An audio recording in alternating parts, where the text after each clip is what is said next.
Good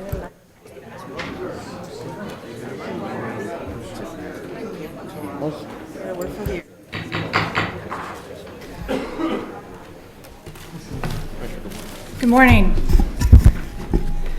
Today is Tuesday, December 17th, 2019.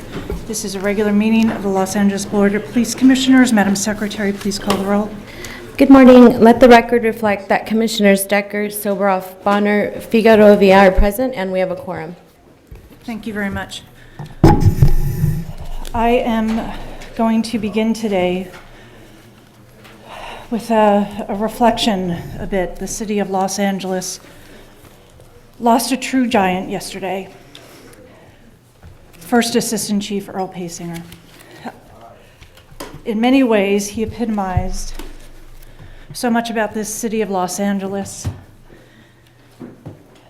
and about what we all are striving to achieve.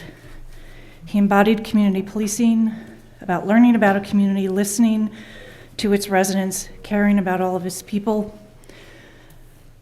I will always recall his work on the cadet program in particular, perhaps his truest legacy, where he impacted thousands and thousands of young people. Surpassed only by the joy he took and the smile on his face when he saw young people achieve success and the pride he took in their achievements. Always with a smile and a twinkle in his eye, his love for this city was real, symbolized by his over 40 years of dedication to this city and to this department. Some may recognize and credit him for driving crime down and saving lives and improving the quality of life of the residents of this city.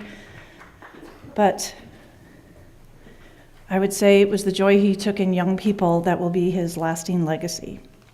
He was a good person, a good man. He'll be sorely missed by everyone who knew him.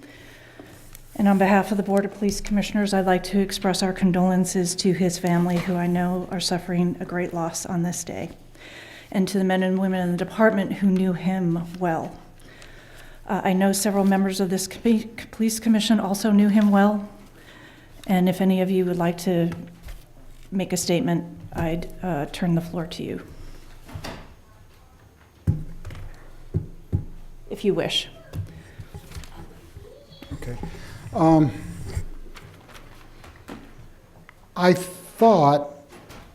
He thought I was one of his best friends. But that's the way he made everybody feel. And that's the way he was. Bigger than life, the epitome of what we all want to be. And I will greatly, greatly miss Earl Paysinger.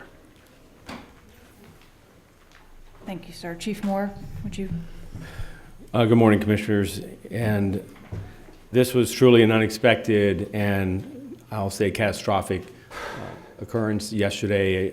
Only yesterday that I learned midday of this, of the challenge and dire circumstances in which he was facing, and went to stand alongside him and, as I said publicly yesterday, a bit scold him because he had kept us away, a department he loved so much and he devoted so much of his life to.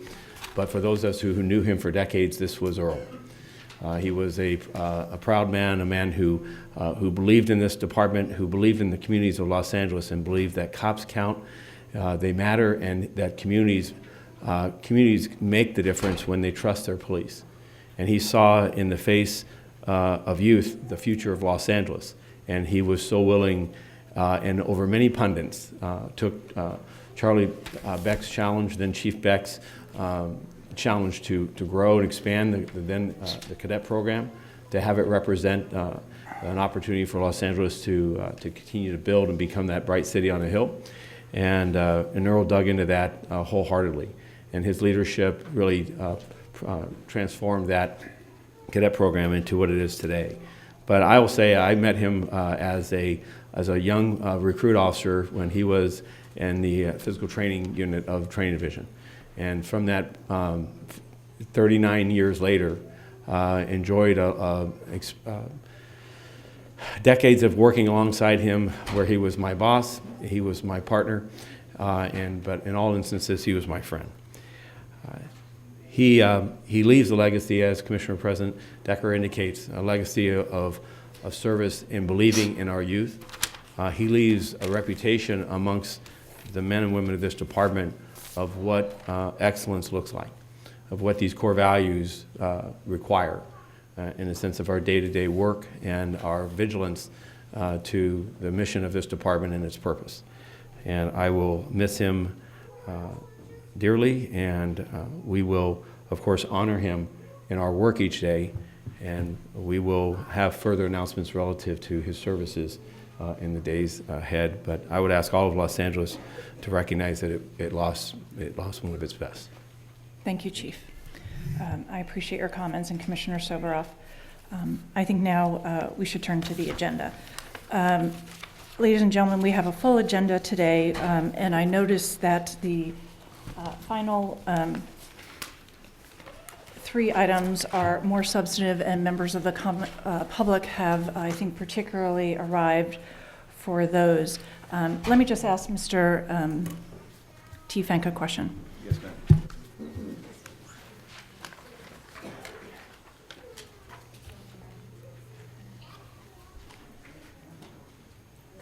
All right. And because I am going to, at some point, lose a quorum of commissioners, I hope to get through the entire agenda. I am going to start somewhat in reverse order in order to ensure those items that I believe members of the public are here for, but also to ensure that we get through all the public comment and presentations on those very substantive items. So we'll begin with item J, if members of the department will come forward with respect to item J. I will say that the commission learned that changes were needed to the policy. Well, I think we were all on notice with the change in state law, but started seeing drafts about a week to 10 days ago, but in earnest did not see the final draft until right before it was posted. And I also know that members of the public want input in this process, which I think is reasonable. And so I'd like to hear from the department on this, but at the same time, it is my intent today that while we need to vote because the change in law happens on January 1st, and the state legislature changed the law to ensure the term necessary is applied to use of force. And it's my understanding the proposed policy that's before the commission has been cleared by the city attorney as being consistent with the new state law. And correct me if I'm wrong, Mr. City Attorney. But nevertheless, as we all know, there are ways to write policy consistent with law that different words can be used. And I want to ensure that we take into account public view. With that in mind and the deadline approaching, commissioners, what I'm proposing we do today is consider the proposal before us, but we will reconsider it after opening a portal for the public to submit comments for 30 days. And at the end of today, there will be a website open that I've asked the commission to open. We'll send out this notice. It will be called LAPD Use of Force Policy at lapd.online. Members of the public can submit their comments on whatever is voted on today.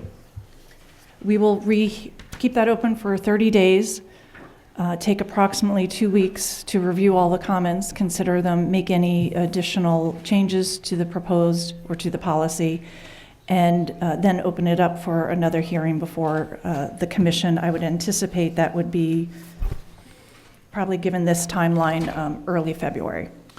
Madam President, if I may, how Yes. we'll administratively do that is by the end of the day, we will have the department post on the department's website, www.lapdonline.org, a copy of the policy that is adopted today by the commission, and then instructions as to the email link that you gave, so they would then be able to see the policy and then email comments to us. That should be done by 5 p.m. today. Thank you, Mr. Tiefang. Question? Yes, sir. It's a question. Would it be appropriate, I had asked for a red line which shows every change, and I got that, and it's very helpful. And I wonder if you think that that should be posted as well, or not. It's a question. I think we'd have to look at it and ask our council whether that's appropriate, and I'll take that input, keeping in mind that based upon additional public comment and consideration and deliberation by the commission, we may make even more changes. Sure, it just makes it makes it easier to see what the proposed Maybe based changes on the are. final, yeah. So I think we can take that under consideration. But thank you both for sitting there. I would like to hear your presentation on both what's before the commission today and any comments you have on the added procedures. I know, I think all the commissioners would welcome additional time to consider the changes being made, consider public comment, consider some of the letters in more detail that we have been already receiving, and consult with the city council, the city attorney's office as well on all of those matters. With that, let me open the presentation to both of you, and of course, first ask you state your name and your position, and then turn to the proposal before the commission today. Good morning, Commissioners. My name is Elizabeth Rhodes. I'm the Director of the Office of Constitutional Policing and Policy, and with me today is Commander Jeffrey Burt, also in that office. The Department agrees and concurs with the Commission and believes that the Commission has not had enough time to fully analyze and evaluate the policy. Additionally, I also would like more time, especially in light of some of the public comment that the Commission has received in the form of letters from concerned entities, including the ACLU and others. Going forward, I think the Department has an interest in making sure that in such matters as this, we allow time for the Commission to have input of the community and grant sufficient time for the public to review and comment on a policy. The Department looks forward to taking those comments and potentially refining or clarifying the policy. Ms. Rhodes, I'm sorry, if somebody has their phone on, if you could turn the volume down, I'd appreciate it. Thank you. If they could turn it down. So having said that and agreeing with the Commission in terms of process, I would like to state that as President Decker has said, the law goes into effect on January 1st, 2020, and the policy is legally sufficient and has the key elements of the statute. While review and comment have the ability to refine, clarify, and potentially make the policy better, here at this juncture, we believe this policy will suffice in the interim for these new edicts. One is that the law has changed and the policy makes that clear. Two is that the LAPD's policy, like the new law, is that deadly force shall be used only when necessary in defense of human life and only in two circumstances as outlined in the policy under the title Use of Force Deadly. Those two instances are in the policy and in the statute and are to defend against an imminent threat of death or serious bodily injury to the officer or to another person, and to apprehend a fleeing person for any felony that threatened or resulted in death or serious bodily injury if the officer reasonably believes that the person will cause death or serious bodily injury to another unless immediately apprehended. Additionally, in evaluating whether deadly force was necessary, the Department looks at the particular circumstances of each case and, as the statute requires, whether other available resources and techniques were reasonably safe and feasible to an objectively reasonable officer. Decisions about force, both lethal and non-lethal, will require scrutiny of the facts and circumstances of the case at hand. So, in a nutshell, the policy is sufficient, and the law takes effect January 1st, 2020, but we would welcome the chance to further refine and clarify. Commander Burke, did you want to add anything, sir? Not to that, ma'am. Okay. All right.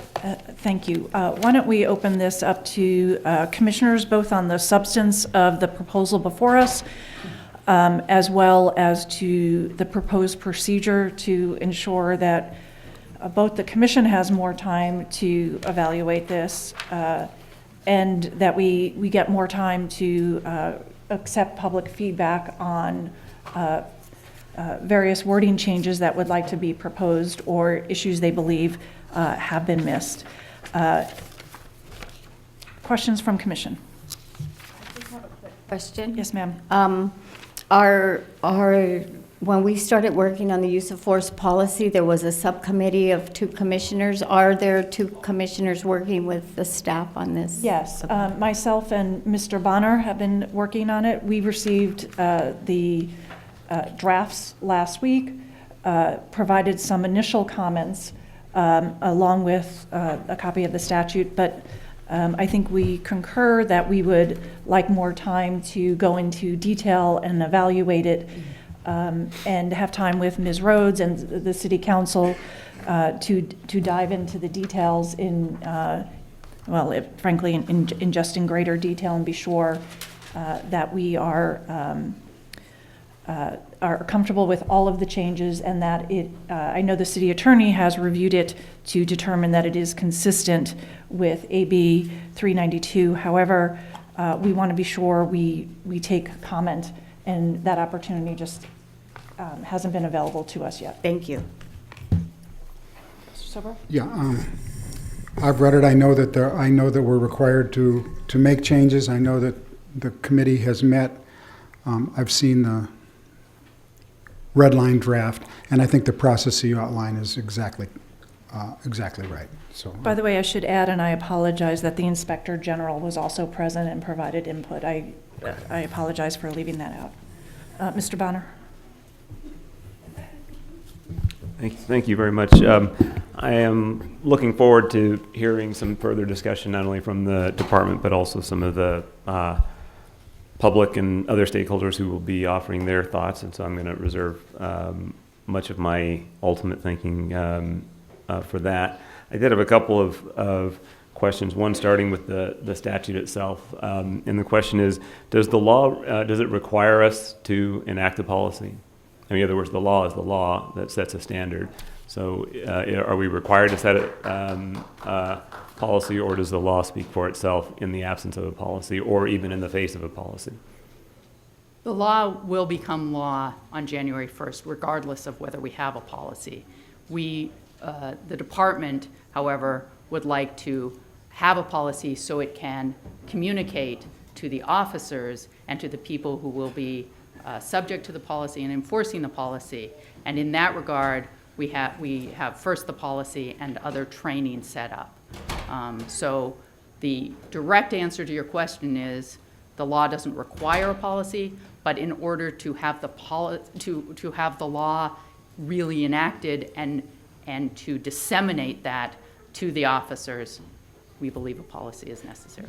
Have you considered whether, let's just look forward a little bit, in the event there were some incident of some kind in the future, would a court or some other trier of fact look to the policy or to the statute to determine whether there was some culpability on the part of an officer under some given set of circumstances?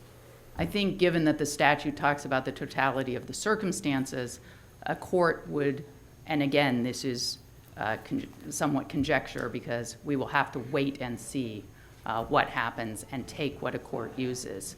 But I think the court would look at all available resources. And what I understand from reviewing the draft, we're doing two things essentially. One, we are sustaining the current policy relative to the use of force generally, and then amplifying that policy to address more specifically the use of deadly force. Is that fair? Is that fair?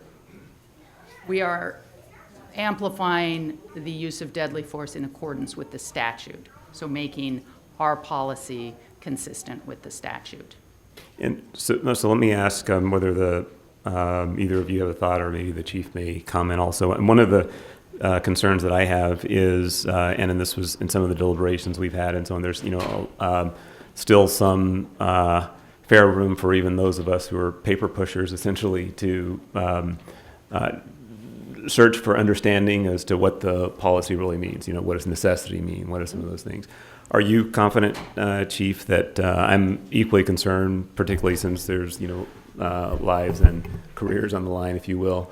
I'm concerned about the 10,000 or so uniformed officers on patrol, and will they have in 2 weeks' time, saying when this takes effect? Are you confident that in 2 weeks' time, everybody that's out enforcing the law will have sufficient clarity as to what the policy is, so that there isn't any discord or uncertainty in practice when it's put into practice? Well, Commissioner, certainly that's our ambition, and our intent, and our efforts will be reflective of both. Both in the forming of information that I'm providing, as well as the training staff under Deputy Chief Martin Baeza. There's already anticipating the adoption of this policy, which speaks to why it is important today that this commission act, is that there is a shift as to the calculus of how the use of deadly force is evaluated as to its reasonableness under California state law, and that's criminal law.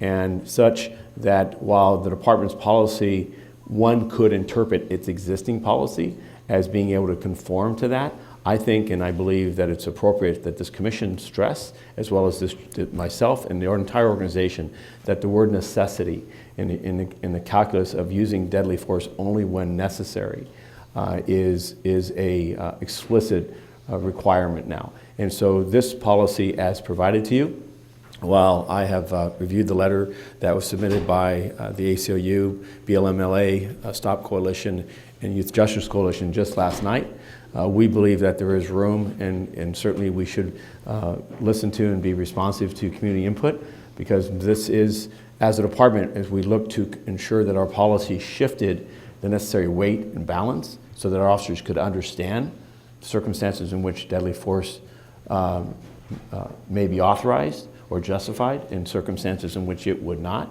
I do believe that some further wordsmithing could satisfy a broader audience. But it's important today that we, for me, is that we go forward with this is proposed, reviewed by the City Attorney's Office, crafted in a manner that I believe officers will understand the shift and the balance placed, the burden placed on them in justifying should an occasion of the use of deadly force occur, as to how what the circumstances of how it will be evaluated. And again, today, as it's described to you, I believe we can convey that appropriately in a short time frame, and then continue to reinforce it in the days and weeks ahead. So from a practical standpoint, because the stakeholders or that I'm really thinking of really are the officers who are going to be having some, interfacing with the public. So in about 15 days or so thereabout, I think this will take effect, or maybe 14 days. I'm thinking just in January 1, and in between here and there we have a Christmas holiday and New Year's and all of that comes along with that. And you're really saying that that you believe that between now and the 1st of January that the 9,000 or 10,000 uniformed officers are going to have sufficient understanding of this to, on January 1 or January 2nd, roll into action and know exactly what's required of them in an emergency circumstance? So that is an existing requirement today, and the changes that are being embarked on and will be not codified by today's policy if adopted by this commission, I believe is an evolution. It's a shifting, if you will, of the calculus, but it is not a start from scratch. It is not a zero. It is not a zero basis. This is not 0 day on how the department uses force. And I believe it's also, this law, I believe, is reflective of the leadership that this department has taken over the last 5 years in looking at how we use the facts and circumstances of how we use force, including deadly force, our efforts to ensure the reverence for life as a guiding principle, the obligations, responsibilities of an officer to appropriately de-escalate and use those tools, and that yet we recognize that these are often dynamic and uncertain conditions that decisions must be made in split seconds. These changes, as been described in this policy, I think the vast majority of officers will see in its verbiage what we have been teaching through command and control, through de-escalation training, through use of force training sessions that have been ongoing now year after year. So I do believe it's important that we shift the policy, that we explicitly shift the policy, and that is important for me to draw a line in the sand and say, no, look over here and pay attention to what we're saying as to the necessity when the decision to utilize deadly force, should it occur, how it will be evaluated. So it is not important, it's critical to me that we not minimize this, but it's also critical to me, to the commission, that I stress to you that the vast majority of this organization is already looking at the use of deadly force in this manner. And yet this further codifies and bricks and mortars it into a standard that this commission can hold this department and the actions of our officers as to expectations. So can you or someone break down just very practically, say between now and January 1, I'm imagining just sitting here today, some officers around it, they know something's happening in January 1, they know something's changing, maybe they're clear on it, maybe not, but just detail between now and then what exactly is going to happen. I'm imagining that some directive will go out, go out to the areas, the command staff on down will have some training, but just break that down again between now and the next 14 days, really what's going to happen to get the word out to officers, and what opportunity will they have if they point out additional areas of uncertainty or questions to make sure that that's run back up the chain before that's operational. So Commissioner Bonner, if I can just turn it over to Chief Baeza to answer your questions. Good morning, Commissioners. Deputy Chief Martin Baeza, I'm the Commanding Officer Personnel and Training Bureau. And in response to your question, Commissioner, Training Division has been preparing in anticipation of the adoption of the policy that we're talking about to craft an online training session for several reasons.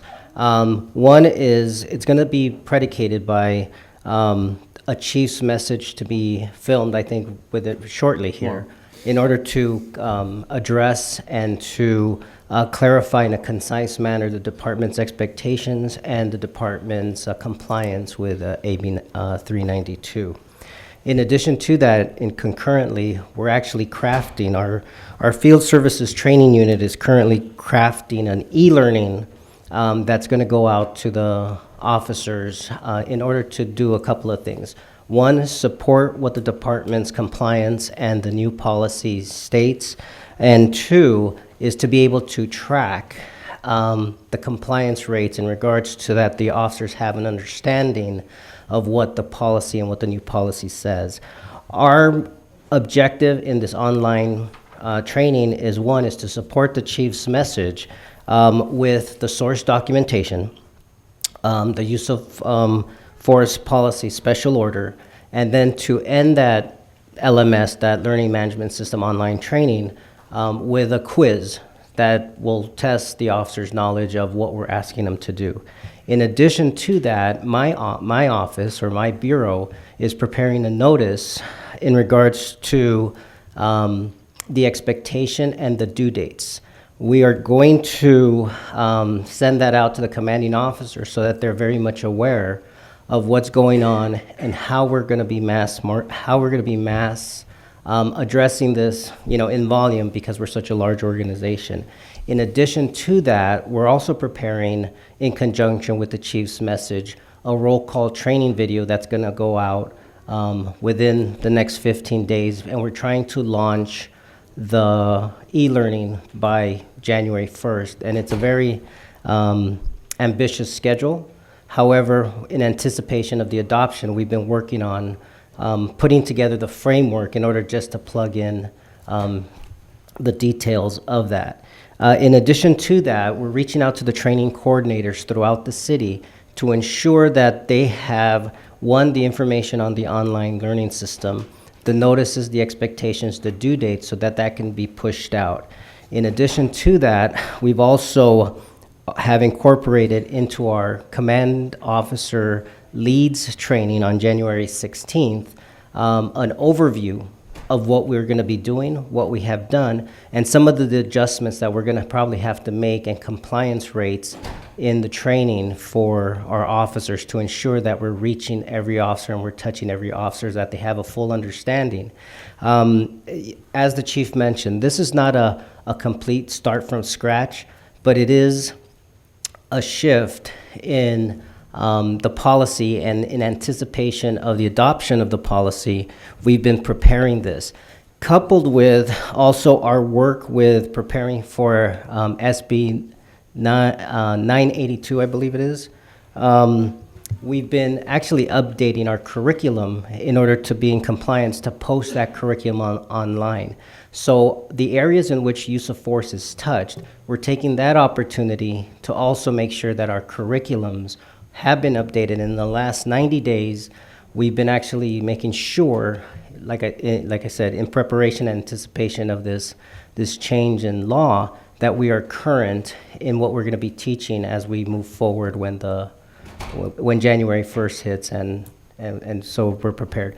That is the framework of what we're looking at in regards to reaching out. So it's a multi-level strategy, starting with a clear, concise message from the highest levels, which is the chief of police, in messaging what our expectations are. Just to clarify one thing, I might have misheard you, but did you make a reference to, as some part of the efforts you described, that you're going to be tracking compliance rates? Yes, we are. Can you elaborate on what Yeah, that means? absolutely. Part of our learning management system is an online tracking. It's an online course that the officers are going to be required to take in regards to this particular policy change. So after they view the messages from the chief, they have to take an online course that is prepared that will address the changes in our use of force policy, and that's going to be coupled with a quiz at the end.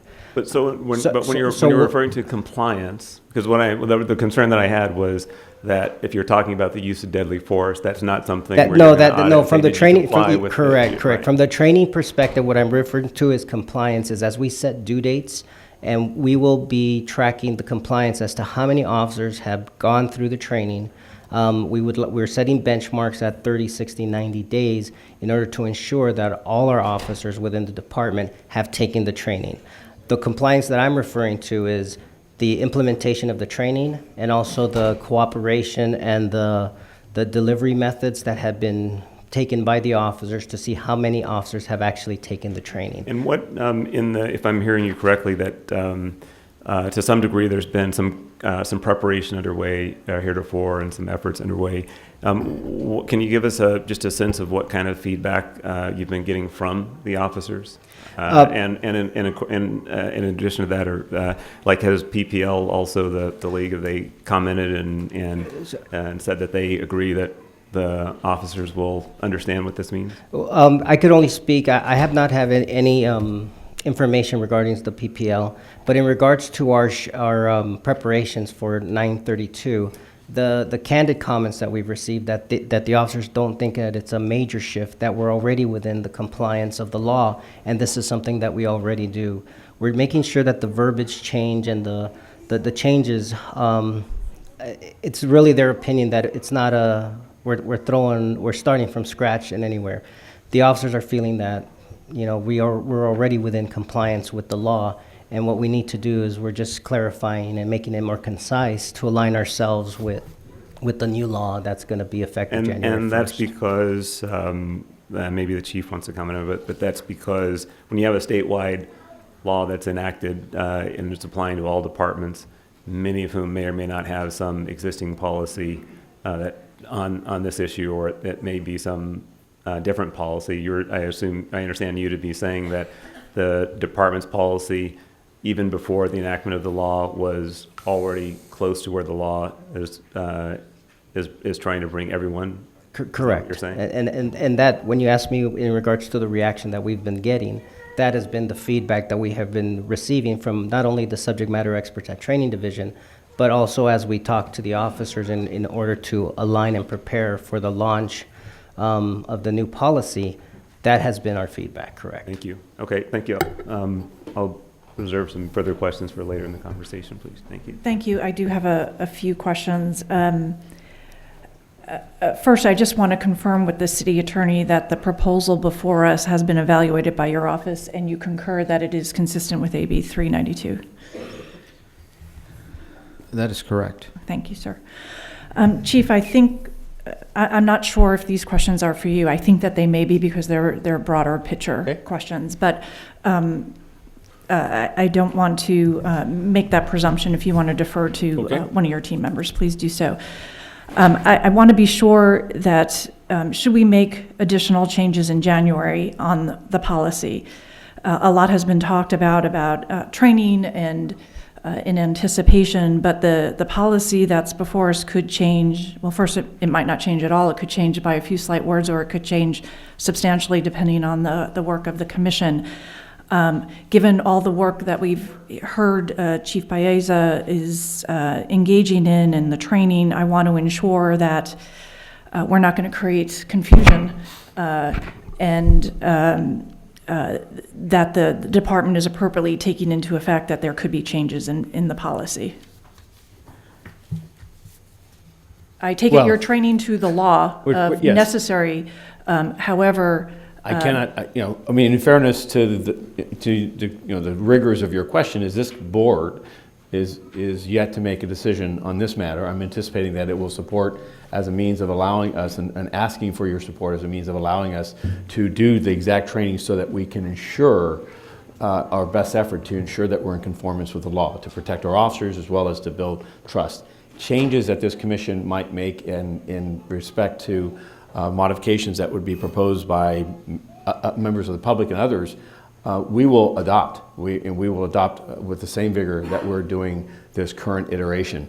How significant those changes are and how it impacts that implementation of training, I can't state to you other than, I would look and anticipate that it will not be that significant, but I can't guarantee that because I don't know what level of changes this commission might invoke. That's fair. I just think we need to be aware of that.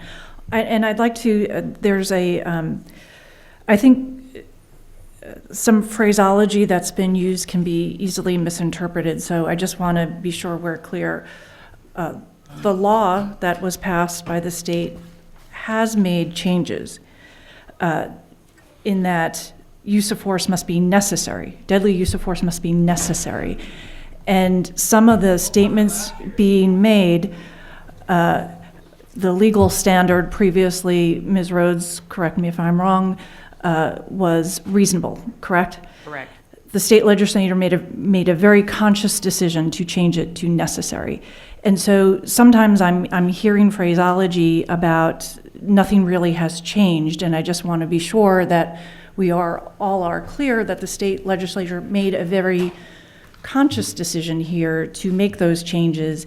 And while much of the training programs perhaps have already been geared to necessary use of force, necessary use of deadly force, I just want to be sure that in the use of the terminology, we're not suggesting that these changes are not important or significant, and certainly they're worthy of a policy change to be enacted by this commission. So the choice of words I've heard sometimes is mingling those things together. So, and I want to be sure that it's clear. Yes, so Commissioner, yes, thank you. And in respect to an officer's determination to use deadly force, the mechanism of the department prior to 392 was to have an administrative policy that met the needs of the cities, of the communities of Los Angeles, that was approved by this board.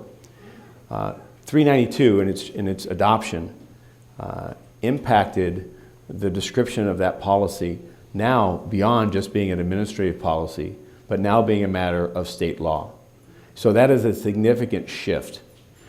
Yet, to an officer who previously looked at the use of force policy and their own reverence for life and preservation of life, they may look at this and say, this is already something that has been part of my internal DNA, and this does not cause me to change. So these are the when you ask the characterizations of, do officers see this as a substantial shift? For us, it's important to us that we say this is a hard barrier, as the administrative policy is a hard barrier. But now it's backed up where the criminal statutes are much aligned with our administrative policy. And that is an important shift. Previously, one could, for instance, use deadly force that would be found out of policy by the department, but that would not violate state criminal sanctions. That has changed with this shift of the word in the incorporation of the word necessity, as I understand it. So what we will do with our training is call this out as a significant shift. I anticipate that officers will interpret that in a variety of ways. We will be mindful that those that have further questions or concerns that don't understand this shift or it doesn't translate to them, of how do we modify and adjust and further clarify so that we're confident that officers understand and that their conduct will conform.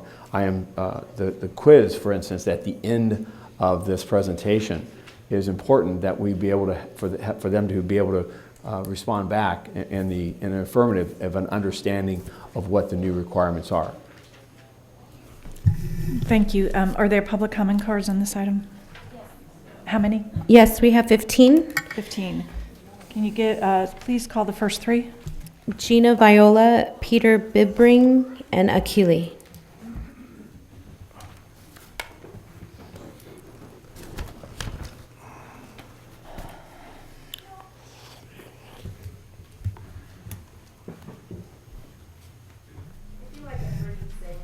Many times that you already hold your officers to these standards. And now that the state has come down and mandated, you have to figure out how to make that happen. So which is it? The best way to make sure the policy complies with AB 392 is to just use the language from the bill. The state has told you what you need to do. The proposed policy quotes directly from AB 392 in multiple passages, but leaves out the words "only when necessary" in the specific rules on when deadly force can be used. Why did the policy leave out those words? What's the harm in just using the language of AB 392 and including them? What do you have to hide? Well, we know what you have to hide. It's a rhetorical question. You say you want public input, but you don't make any effort to hear the public on anything. You hold these meetings at a horrible time in a horrible place where the community cannot come and give you input. When you finally do have a public meeting in City Hall, you don't even tell the public about it. And then you arrest the public for being there. So when you say you want public input, it's super hard for me to believe that in any way, shape, or form. All you do is shut the public out and shut the public down. Yeah. The proposed policy suggests that de-escalation is only an aspiration, not a legal requirement. It's not true. AB 392's necessary standard requires officers to use other available resources and techniques like de-escalation, a word we hear a lot in this room, yet you don't seem to be able to do that out in practice. LAPD's use of force policy must clarify that officers are required to use de-escalation instead of Thank you, deadly Ms. force when Viola. it's safe to do so.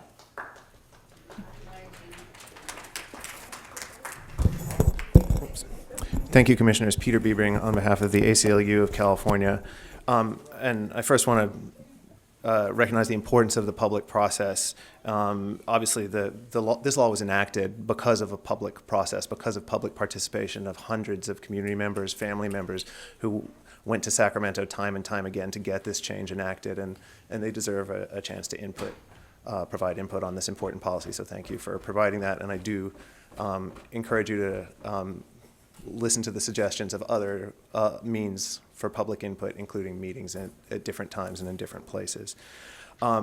the letter sets forth a lot of our substantive concerns with this policy, but I wanted to highlight one that I would urge you to adopt even in the provisional policy, and that is in recommendation 1 on page 3, which actually the prior speaker referred to. The policy uses language from AB 392 throughout. It copies it, but I can tell you, I served as essentially one of the primary lawyers for the co-sponsor group on this piece of legislation and its predecessor, AB 931, the prior year. And I can tell you, when I saw this policy, what I saw was that the key phrase that I thought was the most important change in the legislation that this co-sponsor group managed to pass was omitted from this policy. And that's as set forth on page 3. All we are asking is that you more closely track the language. And let me tell you, the assistant chief said that there are statements from your officers that this doesn't work a significant change. Other law enforcement groups outside this department are saying explicitly that this legislation does not change anything. Your officers are hearing that. There are trainings online. And if this policy is not crystal clear, if it obscures this language and omits this key language, it will read like a nod to that stance, and they will not understand the importance of this change. Thank So you, I urge sir. you to adopt that even in the provisional policy. Thank you. Mr. Tiefenk, there's something, the buzzer is going off at inappropriate times. If somebody can look into that, I'm not sure what's going on. Mr. Akili, sir. Yes.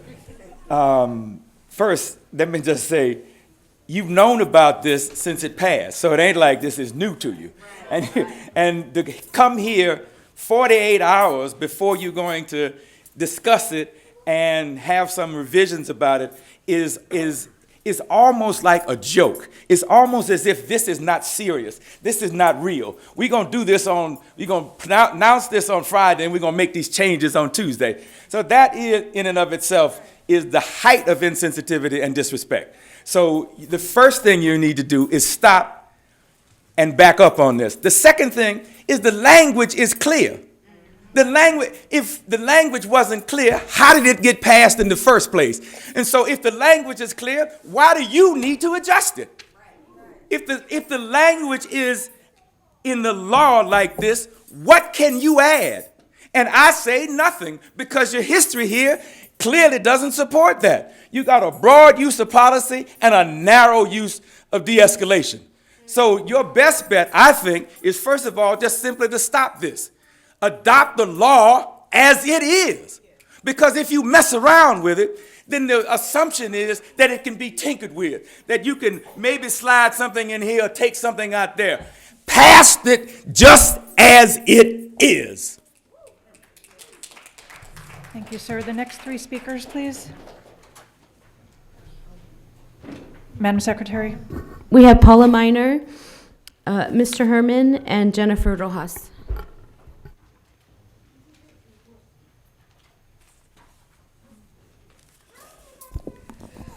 My comments are to the commission, because you are the oversight group, and it's important for you to understand what LAPD is putting before you and what they're trying to implement. LAPD is extremely remiss because this legislation was passed in last spring, and so there's been almost 7 months to get this together, not wait until the last 2 weeks of the year. Everyone knew it would go into law January 1st. LAPD had people there advocating for changes in this legislation. We had families, we had lawyers, so you know, this is not a secret. For all of a sudden, at the last minute, we rush and put something together that does not comply with the legislation. I think that is extremely significant. And the other thing is the commission, when there is a murder by LAPD, makes the determination whether or not that officer was in policy. If this policy is muddy and it does not follow state legislation, you know that will be very difficult and will result in further litigation. So I think it's important to think this through. And also, Chief Moore, I think what you said was really disrespectful when you said all it needed was wordsmithing. I mean, to me, that's putting down the seriousness of 392. And people fought in Sacramento for months to come up with the language. You know, we're not 100% satisfied with this legislation, but we had families who had victims murdered by law enforcement throughout the state that made input on this. So it is important. The other thing I have to say is that I don't understand how you can do online training and a quiz with a policy that has not been fully developed, does not comply with the legislation, and has not been approved by the commission. Thank you, ma'am. Mr. Herman? I apologize to everyone for the buzzers that are going off. Mr. Herman, and please reset the time to 2 minutes. Yeah. Start the time, please. 19-028308 for the record. In regards to, it lies within the permissible interpretation of de-escalation. What is a true threat? Is it necessary to shoot Ezell Ford, a mentally disturbed man? Will it always be the same attitude when it comes to those under a disability, like you've done with the Baltimore Police Department, enacted upon them as not human beings, but target practice? That's what they reflect. A true threat is the way you conduct your business. So I brought for Eileen Decker my true business, along with evidence. And Mark P. Smith, I got you a couple letters here regarding what the California State Bar talks about when it comes to stay-away orders by your attorneys in the city of Los Angeles under case number 19028308, criminalizing people with disabilities, setting them up with fake TROs like you did to Michael Hunt, Wayne Spindler, and myself under Sir, 19. you're not addressing the topic of the I'm policy talking before the commission. about the reason why we have these true threats that are not necessarily true under your SLAP, strategic lawsuits against the public, when you invite the TMU to enforce it. Sir, that Holding has your nothing hand to to do your, with the to your waist policy is a before the threat. commission. Putting your hands on your gun is a threat. Just step back, de-escalate again. As I said, rather shoot the nig? No. Your time Stop is up, your Mr. threats. Herman. Thank you, sir. I've been keeping time. There's something wrong with our timekeeping system, Mr. Tiefenk. Yes, Madam President, we have a technical error. Hopefully, we're going to get it fixed now, but we do have a technical All right, error in the with timer. meantime, is it fixed now? No, I'll be keeping time for the next few speakers, ma'am. Good morning. My name is Jennifer Rojas. I'm a policy advocate and organizer with the ACLU of Southern California. I'm here today speaking before the commission to ask that you postpone the vote today on the proposed use of force policy. As was mentioned, families impacted by police violence all throughout Los Angeles and California, and many of the advocates present today worked to pass AB 392 and have been engaged on this issue for decades. To exclude these stakeholders and the general public from this proposed use of force policy process by rushing a policy through is unacceptable. What's equally troubling is the fact that the policy is non-compliant with the new law in 3 ways. The first way that it's not compliant is that it fails to articulate that the legal standard for deadly force has changed, as was mentioned, from objectively reasonable to only when necessary. The policy completely leaves out these 3 crucial words, and this is the core of AB 392, the very intent of the California legislature. Second, the policy fails to articulate that de-escalation is now a legal requirement, not an aspiration. The policy must clarify that officers are required to de-escalate whenever it is safe to do so. And finally, the proposed policy fails to clearly and consistently define totality of the circumstances to ensure that the conduct of officers is also assessed leading up to deadly force. These three elements are truly, again, the core of AB 392, and to exclude them is unacceptable. AB 392 was passed by the California legislature to save lives in Los Angeles and throughout California. And because the provisions in 392 are proven to save lives, we urge the commission to postpone the vote today in order to avoid the hasty approval of this non-compliant policy that will fail to enact the intent of the legislature. Thank you. The next three speakers, Paul Dumont, Jonathan Foster, and Melina Abdullah.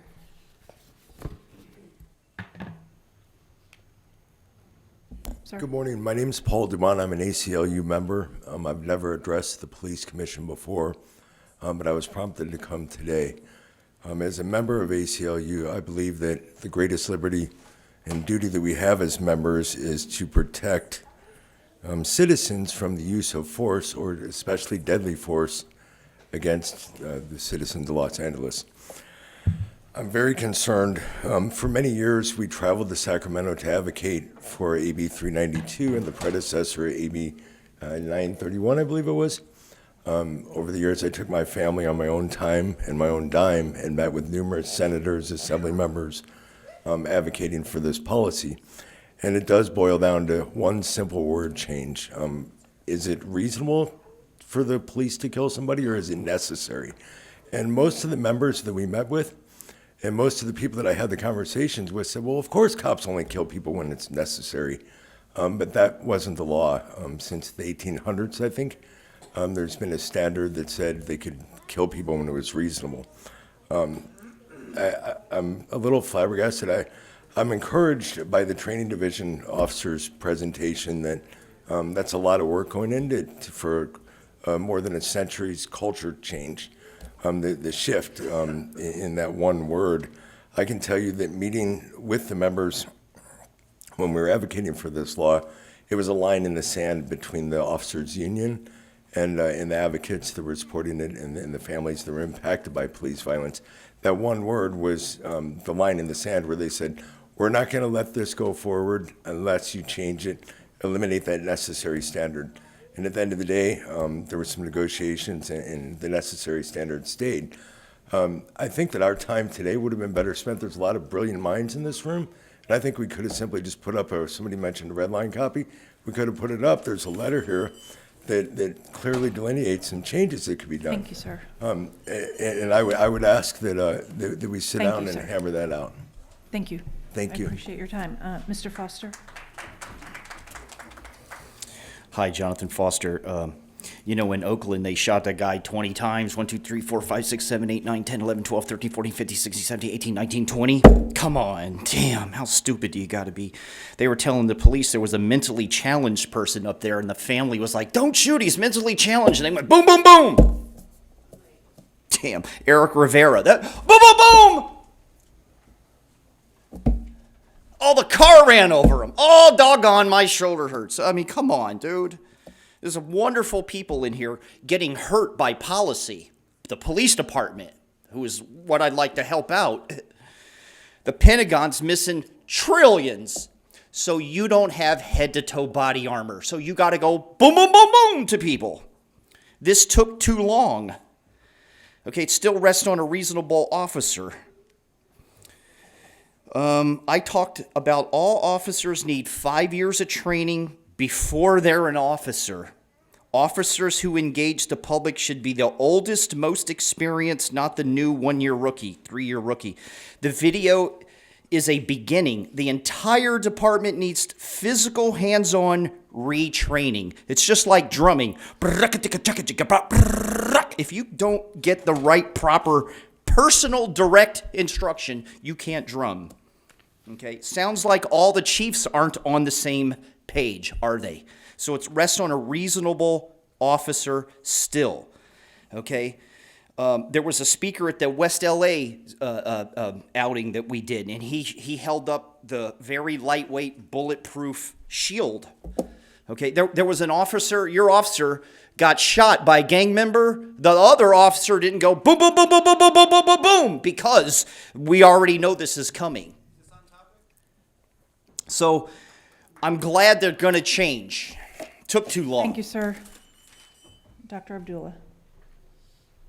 Madam President, we have 2 cards that were submitted after public comment started. We are still in the middle. Dr. Abdullah, your turn, ma'am. Okay, can I have my time restarted? Yes, please start it too. So I'm wondering what took so long. The governor signed AB 392 in August, and we're now talking about it in December. So it's problematic that you took 4 months to now consider it and then are trying to ram it through at the last minute. So without the voice of Black Lives Matter, the ACLU, Youth Justice Coalition, you would have attempted to ram through a policy that you clearly are not settled on today without public input. You have a chance to do things a little different. With you giving yourselves more time, you can actually move this process out into the community and get real public input, not just the input of people who can make it at 9 a.m. on a Tuesday. And so I want to urge you to do that. I also want to put on my professor cap for a minute and remind you that online training is hugely ineffective, especially for people of color, for low-income folks. A lot of your officers will not do well. If you look at all of the studies around online training, practical application of online training is highly ineffective. So I want to encourage you to think about better processes than that. And then the notion that you're already in compliance is absolutely ridiculous, untrue, and it further dehumanizes the lives of the people who've been killed by police. And so I want to encourage you to use the language that's actually in the bill, the de-escalation requirement, using force only when necessary, and to immediately halt the practice of trying to make everything necessary, using blunt objects, defining what force is in a way that is unreasonable. And I want you to do this in the names of people like Grishario Mack, Laziri Frazier, Riddell Jones, Eric Rivera, and all of the lives that have been stolen. And we'll be here and we'll make sure that this happens. Thank you. Next 3 speakers, please. Adam Smith, Jamie Garcia, and Corey Schmidt. Mr. Smith waives his 2 minutes. Ms. Garcia?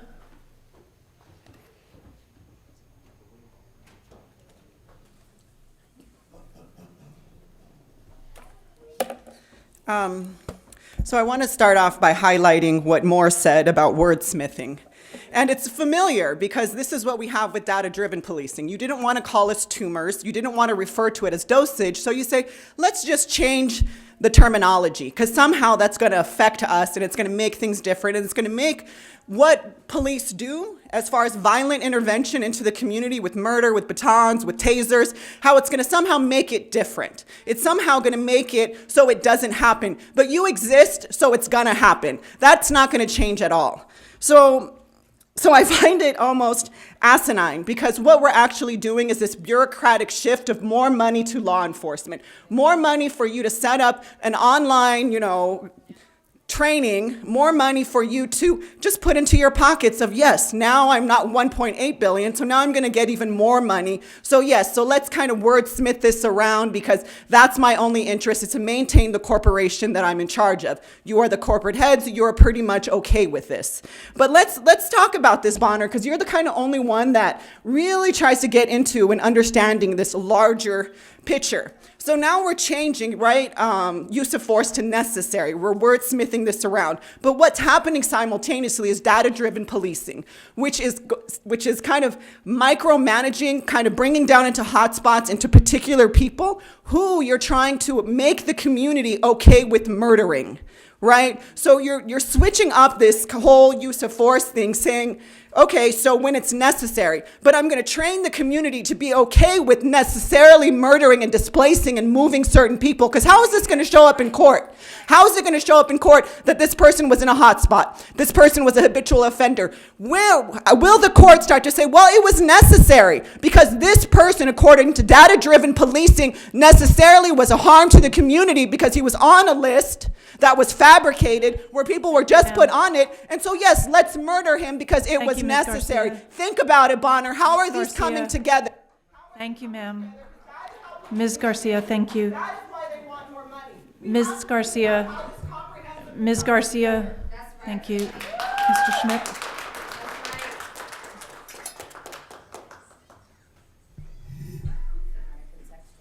Sir. How's it going? Corey Schmidt for the record. Okay, so we're talking about language here, and I just want to start off by talking about language. You know, we're talking about necessary and reasonable, and these two words are, at the end of the day, what is reasonable? What is necessary? How do you justify killing somebody? I really want to bring up that idea because it's like, I don't know. It's kind of a tough line to cross there because you're destroying somebody. You're literally removing them from the earth. And I just want to know what is the reasonable, what is justifiable. Besides that, I know we're talking a lot about death. And, you know, that's a huge issue here. But I also want to bring up, you know, we're talking about force, and I want to talk about force in general. You know, what is acceptable use of force? You know, are we talking about WWE moves? Is a sumoplex okay? Is that are we talking about a Falco punch to the gut? Is that acceptable and reasonable? And, you know, I don't think any of that is okay. I mean, you were talking about 0 day or something. You know, are we allowing our police officers to go from 0 to 100 real quick? You know, I think de-escalation is the better method. I know that there's a lot of risk involved in this position and in this job, but I also think that we could also be using our brains. So, thank you. Thank you. The next three speakers, please. Hamid Khan, Tina C., and Reverend Bunch.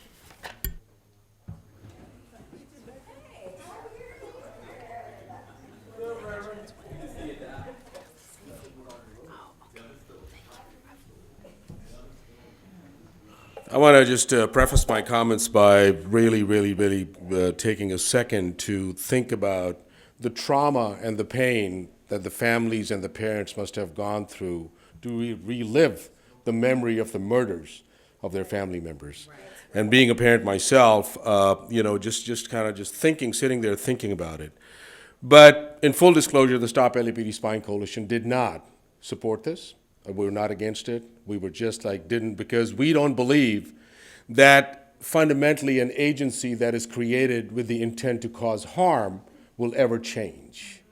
And what's even more painful about this process is that we are talking about a roadmap to kill.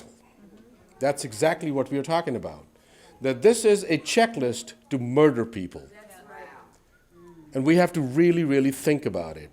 And I think, this is a separate conversation than the complicity of the nonprofits and big nonprofits that move this kind of thing because foundations fund these things. But in essence, I think Jamie Garcia, my comrade, already lifted that the conditions on the ground need to be fixed or need to be dismantled. You can't fix them. Now you're coming up with a language of location-based policing. Now you're coming up with a language of precision policing. It's the same old bullshit that we have seen all along. Because what is happening is that you are deeming whole neighborhoods, laser zones, anchor points, you know, tumors as high-threat areas. And there's also, I'm not a lawyer, but being familiar with some of that, there's also case law that provides a lot of cover to law enforcement agencies for the lethal use of force. So I think context, as Tabitha was sitting there saying, becomes really critical that we can have all these policies in place, but yet at the same time you do have a license to kill. And how that license allows at what point to whip out what weapon before the bullet hits the body. And this is just another checkbox before the bullet hits the body. Ma'am. Good morning. Good morning, and good morning, everybody. I'd like to echo the demands that were beautifully articulated by Ms. Paula, Ms. Abdullah, Jamie, and the members of ACLU. First, delay this vote. You need more time to think and talk about this and listen to the community. Use the law. Use the language of the law. The law is a minimum. I think what Hamid beautifully just described was the fact that the law itself is not enough. And why is it not enough? Because the metric for this policy obviously is necessary, and what was the force that was used necessary in a given situation?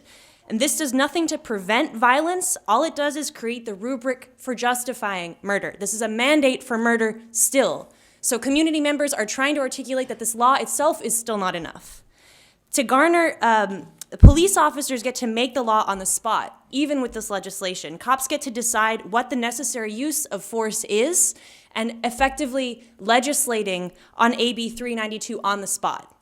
So what the community is trying to articulate to you is that to actually garner public trust, you need to go even further than this law. We know that you won't. This is not an institution that is designed to listen to the public and to be accountable to the public. You're obviously accountable to your own pockets. However, to my mind, actually garnering public trust means declaring that the deadly use of force is inappropriate in all situations. Because as keepers of the peace, which this department claims to be, and is obviously not, keepers of the peace are capable of de-escalating first as a priority. Without needing to draw a gun, without needing to wield a baton, without needing to use a taser, you de-escalate because that's your job. That's your job, and your officers are incapable of doing this. You have activists who have been telling you this for generations. So this law is itself not enough. Thank you, ma'am. Reverend Bunch is next, and who are the late two cards, please? We have 4 late cards at this moment. I'll take all 4 and then close public comment. Who are the 4, please? Carolina Goodman, Red Chief Hunt, Ellie, and Wayne from Encino. What is the harm in using AB 392 exact words? I think that question should be answered without verbal gymnastics from Michael Moore. I think that being here talking about this policy is nothing new. Our points are nothing new. Pretty much what we're saying is stop killing us.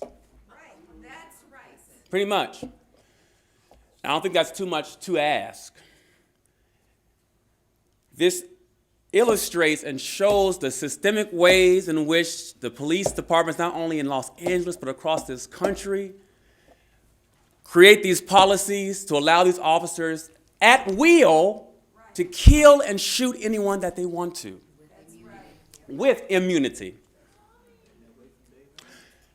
And now that the county board supervisors are trying to involve the mental health community, the mental health providers with the police, what does their policy, how does that comply with their trauma-informed policies that should be coming within the LAPD? Are they going to show up now to mentally ill people, and because they don't know that they're mentally ill, they're going to, I don't know, use some kind of reasonable thinking and blow their heads off?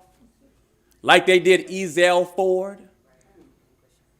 What is the difference? And I think your answers should be rooted in AB 392. And AB 392, as what has been articulated earlier, doesn't even go far enough. This is the basic minimum for you to stop killing us. And yet you get mad at us for coming up here, cussing you out, protesting you, but yet you allow these bullshit-ass policies to go right through this place all the time. Thank you, sir. Caroline?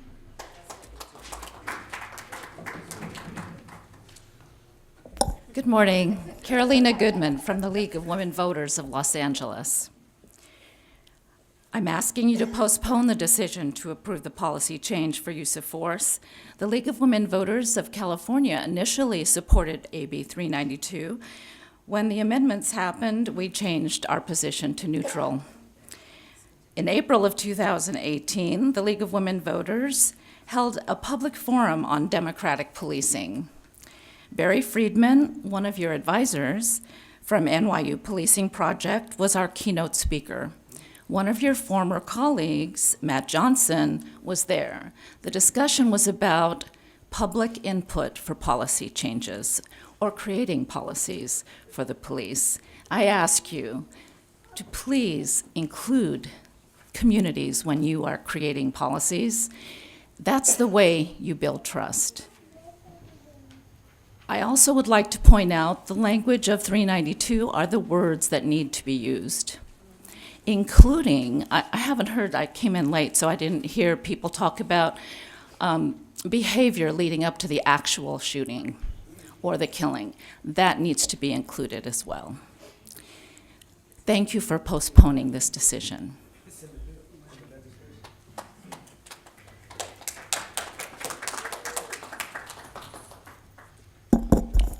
Good morning, Red Chief Hunt.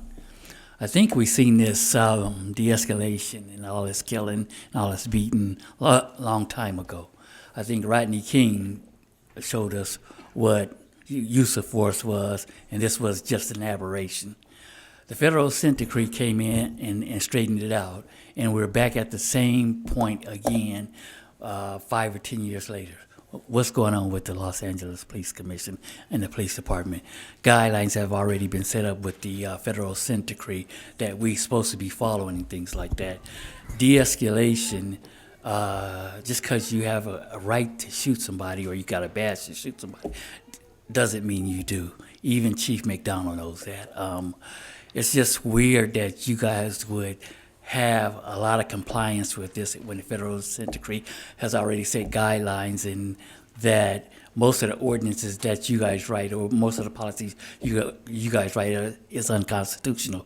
For real. The city of Los Angeles does not know how to write policy or constitution or anything like that. So but I think you guys should postpone it and let the experts do it, and I think you guys should reflect off the federal consent decree. I think the Warren Commissioner came in and told you guys what they want and how to do it and things like that, and you guys seem to get somehow off the subject and things like that. We seen it in '93. We seen you guys beat Rodney King. We seen you guys shoot at people and stuff like that.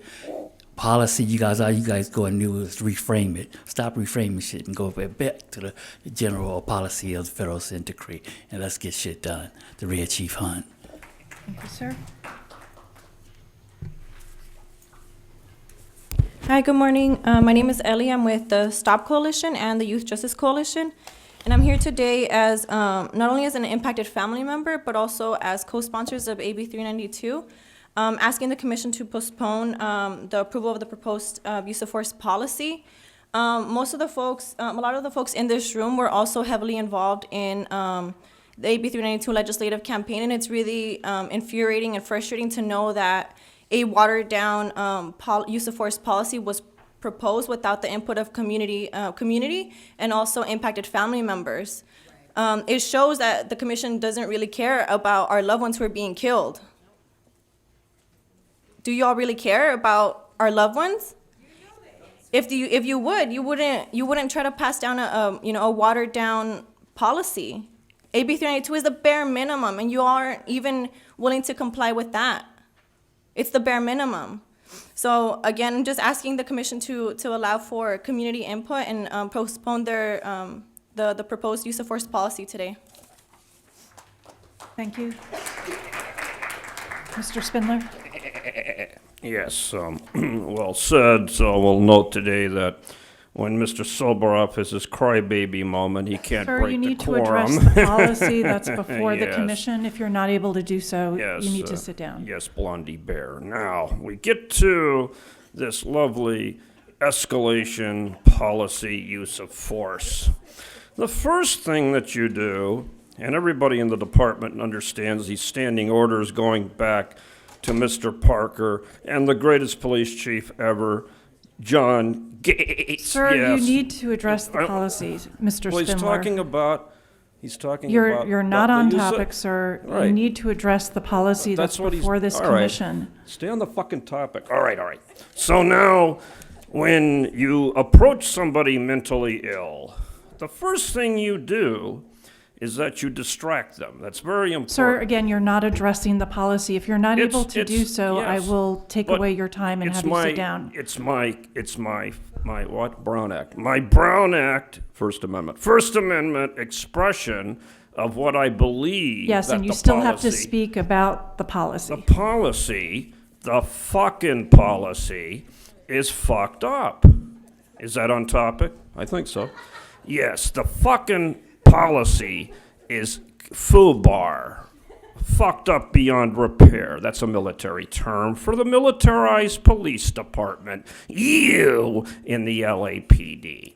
So that's why today it's very, very difficult for staff to sit there so quietly as they are, listening to this bullshit, when they could be out there with all kinds of new, sexy, exciting weapons to go down and experiment down on Skid Row, beating the fuck out of people and getting federal funds. So remember, You're not on beat and policy. get paid. Your time is up now. Thank you, Mr. Spindler. That concludes public's policy. Sir, please, do not go out of order. Mr. Hunt, please have a seat, sir. I'm asking you to please follow the rules, sir. Sir, please have a seat. If you cannot do that, sir, I'm going to have to ask you to leave the meeting, sir. Please have a seat, Mr. Hunt. Sir, please have a seat. Please, Mr. Hunt, I'm asking you, sir. Please, Red Chief Hunt, please have a seat. Sir, have a seat. The public comment is now over. Sir, have a seat. Sir, have a seat. Please have a seat, Mr. Hunt. Please, please, please have a seat. Thank you. Public comment has concluded. One moment.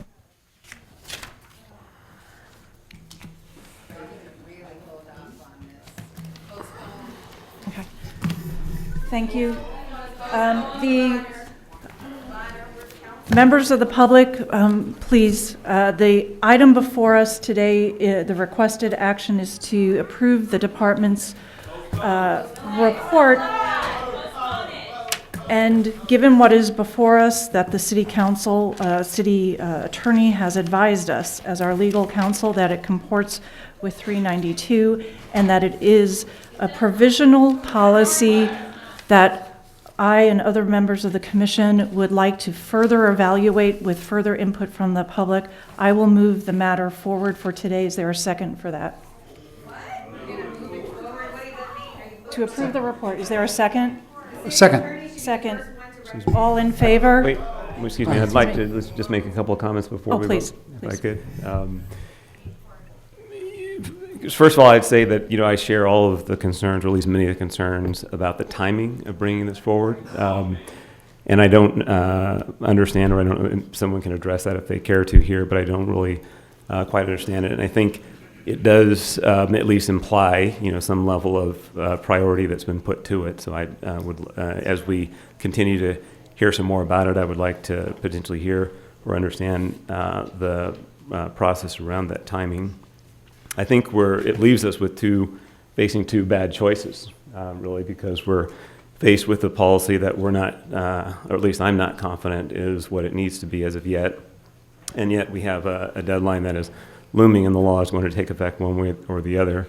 I'm tempted to vote no, but the concern that I have with that is that if we leave here today and there's no policy, then January 1 comes, and there's a perception that nothing has changed because we haven't, because nothing has changed, and that's clearly not correct either. And so at the end of the day, I think I can vote to authorize a provisional policy, but with some concerns or some conditions.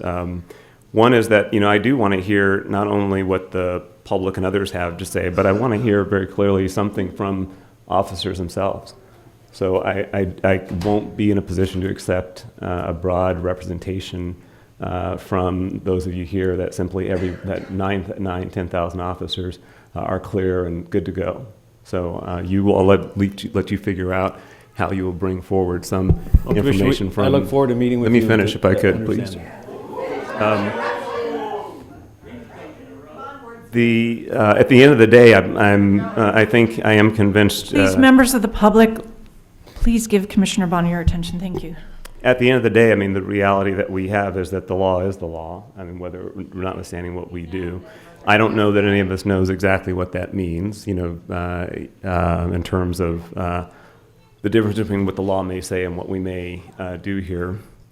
And let me say to the chief, and I do have confidence that you're going to hear the concerns that have been expressed here today and the comments that are going to come in. And that's why I'm asking you to do everything you can to make sure that you bring forward some clear comment from the officers themselves. I mean, the people who are going to be out on patrol and faced with those split decisions and expected, they won't have any opportunity to step aside and deliberate really as to what, you know, anything has meant. So I'm going to be looking to you to put your professional credibility on the line as well to assure us that it's something that you feel you can stand behind in terms of the level of understanding that your officers will have both from the provisional policy and then as we finish the work on it going forward.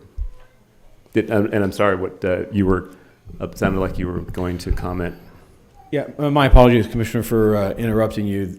The efforts of this department and the men and women that are before you and myself is to stand behind each representation we make when we make them. And we recognize the challenges that we have, and we're up to it. I look forward to convincing you there, and I look forward to also understanding what efforts that would take specifically. Thank you. Appreciate that. Thank you. All right, thank you. Other commissioners? All right, there is a motion on the floor, subject to commission vote at this point. All in favor with the caveat, the changes that I stated at the beginning, of course. Yeah. All in favor? Aye. Aye. Aye, it passes 4-0. Thank you. We'll move on then to other items on our agenda. Thank you, members of the public. We look forward to hearing more from you, particularly in the portal that's being opened today and in subsequent hearings. We're next going to call the matters related to the SARS. Items H and I propose, unless members of the commission have a challenge to call them together, we'll hear presentations from both the Inspector General and the department on the policy change, and then hear from the public on that as well. So please step forward on items H and I.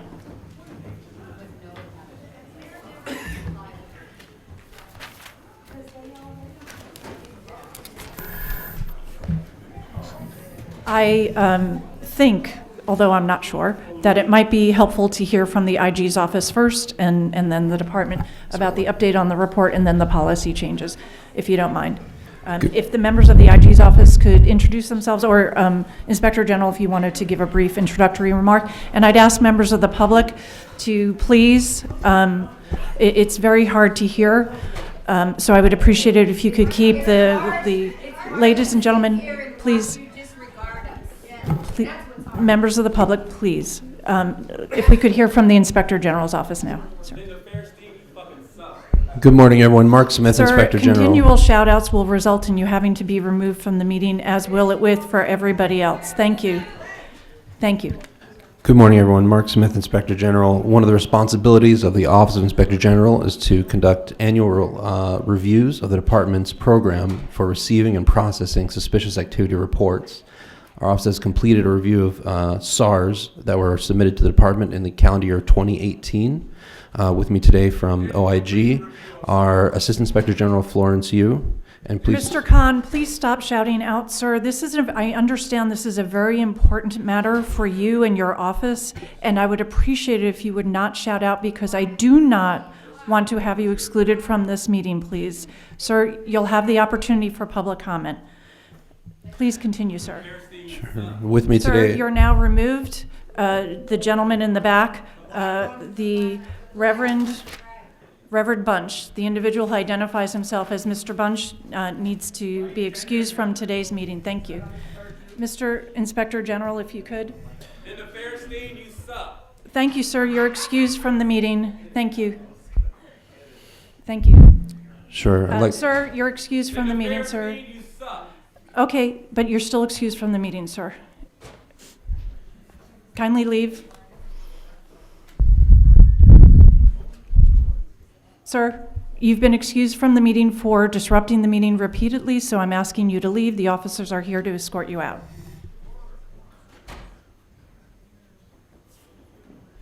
Madam President, for the record, Mr. Bunch is refusing to leave the room. He's continuing to disrupt and If Mr.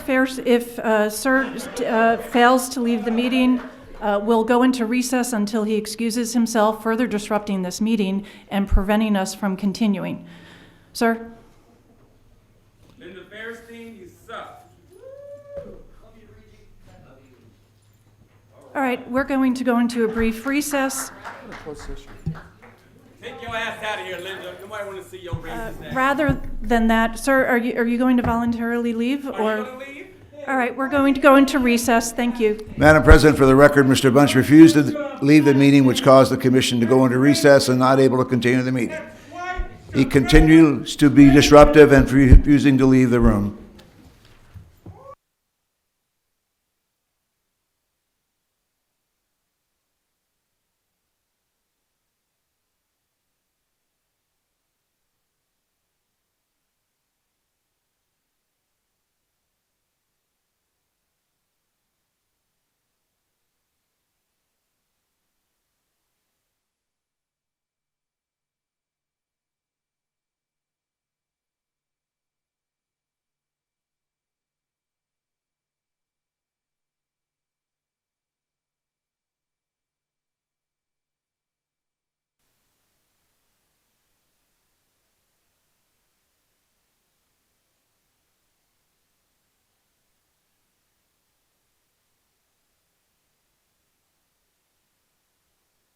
And I would ask the Inspector General to proceed with his report at this time.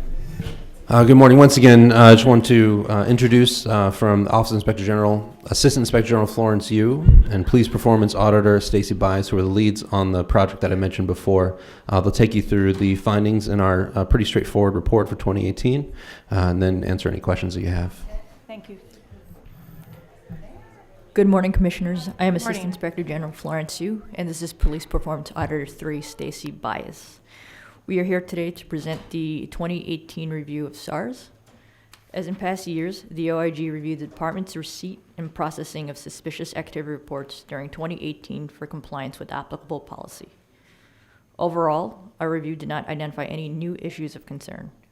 For 2018, the Department received 82 SARS, of which the Department affirmed 48. This amounts to 59% of the SARS. In return, JRIC, the Joint Regional Intelligence Center, accepted 24 of the Department's affirmed SARS, which is 50% of the SARS forwarded to them. In reviewing SARS where there is identifying information about the involved party, of which there are 44, the majority were identified as white, followed by those who were identified as Hispanic. Here, the Department affirmed and submitted 23 of these to JRIC, who then accepted 9. The total number of SARS for 2018 continues a downward trend of SARS reported to the Department. Although there's an overall downward trend, the OIG identified a slight uptick in the number of SARS submitted subsequent to terrorist events. For example, there were 2 mass shootings in the first quarter of 2018 that resulted in mass casualties. In the same quarter, the Department received 5 SARS related to school threats initiated by school personnel. Here, the Department affirmed 3, but JRIC rejected all 3. The OIG reviewed all 82 SARS to determine whether the Department complied with Special Order 17, which outlined the parameters in which a SARS may be generated. We determined that the Department was in compliance in all instances for this review. With respect to recommendations, the OIG is aware that the Department is making progress on recommendations the OIG made in its June 2019 SARS report. As such, our only recommendation is for the Department to continue to implement all recommendations made in that report. That concludes our report, and Stacy and I are ready to answer any questions the Commission may have. Before we turn to the Department, just a few more administrative, I believe, matters. I know the Inspector General's office, Mr. Herman, if you keep shouting out, you too will be excused from today's meeting. The Inspector General the office had over time fallen behind on these reports, and there was an concerted effort, certainly within the last year and a half, to catch up. I understand now this reflects the fact that you have caught up. Is that correct? Yes. Okay. And so now we'd be back to an annual process of reporting. Is that correct? Yes, ma'am. Okay. I just wanted to be sure I understood procedurally where we were at. With respect to the outstanding recommendations, can you summarize what those are that the department is? Excuse me, Ms. Garcia, please, don't shout out again during the meeting. With respect, Ms. Garcia, ma'am, please stop shouting out. You'll have an opportunity for your public comment. Please. Please. Ms. Garcia, you will have your opportunity. This is the last time I'm going to ask you to please stop shouting out. With respect to the recommendations that are outstanding, can you just summarize what they are? Commissioner, I'd be happy to do so. So back in our previous report, which looked at 2 calendar years worth of SARS 2016 and... All right, Mr. Smith, you're excused from today's meeting, sir.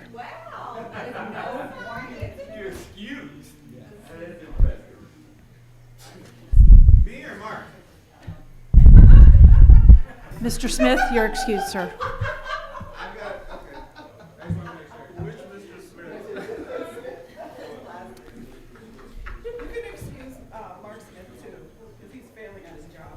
Ms. Garcia, you two are excused today. Thank you. Thank you, ma'am. So I'm excused, let's talk about the All right, at this point, we'll go into closed session and handle the closed session matters due to consistent disruptions on this very important matter. I don't understand why there are continued disruptions, but there are, so we will go into closed session at this time. Thank you. The Board of Police Commissioners will now recess into closed session to discuss item 4A1 in accordance to Government Code 54957. Hey, Smith, is this the audit? You call this an audit?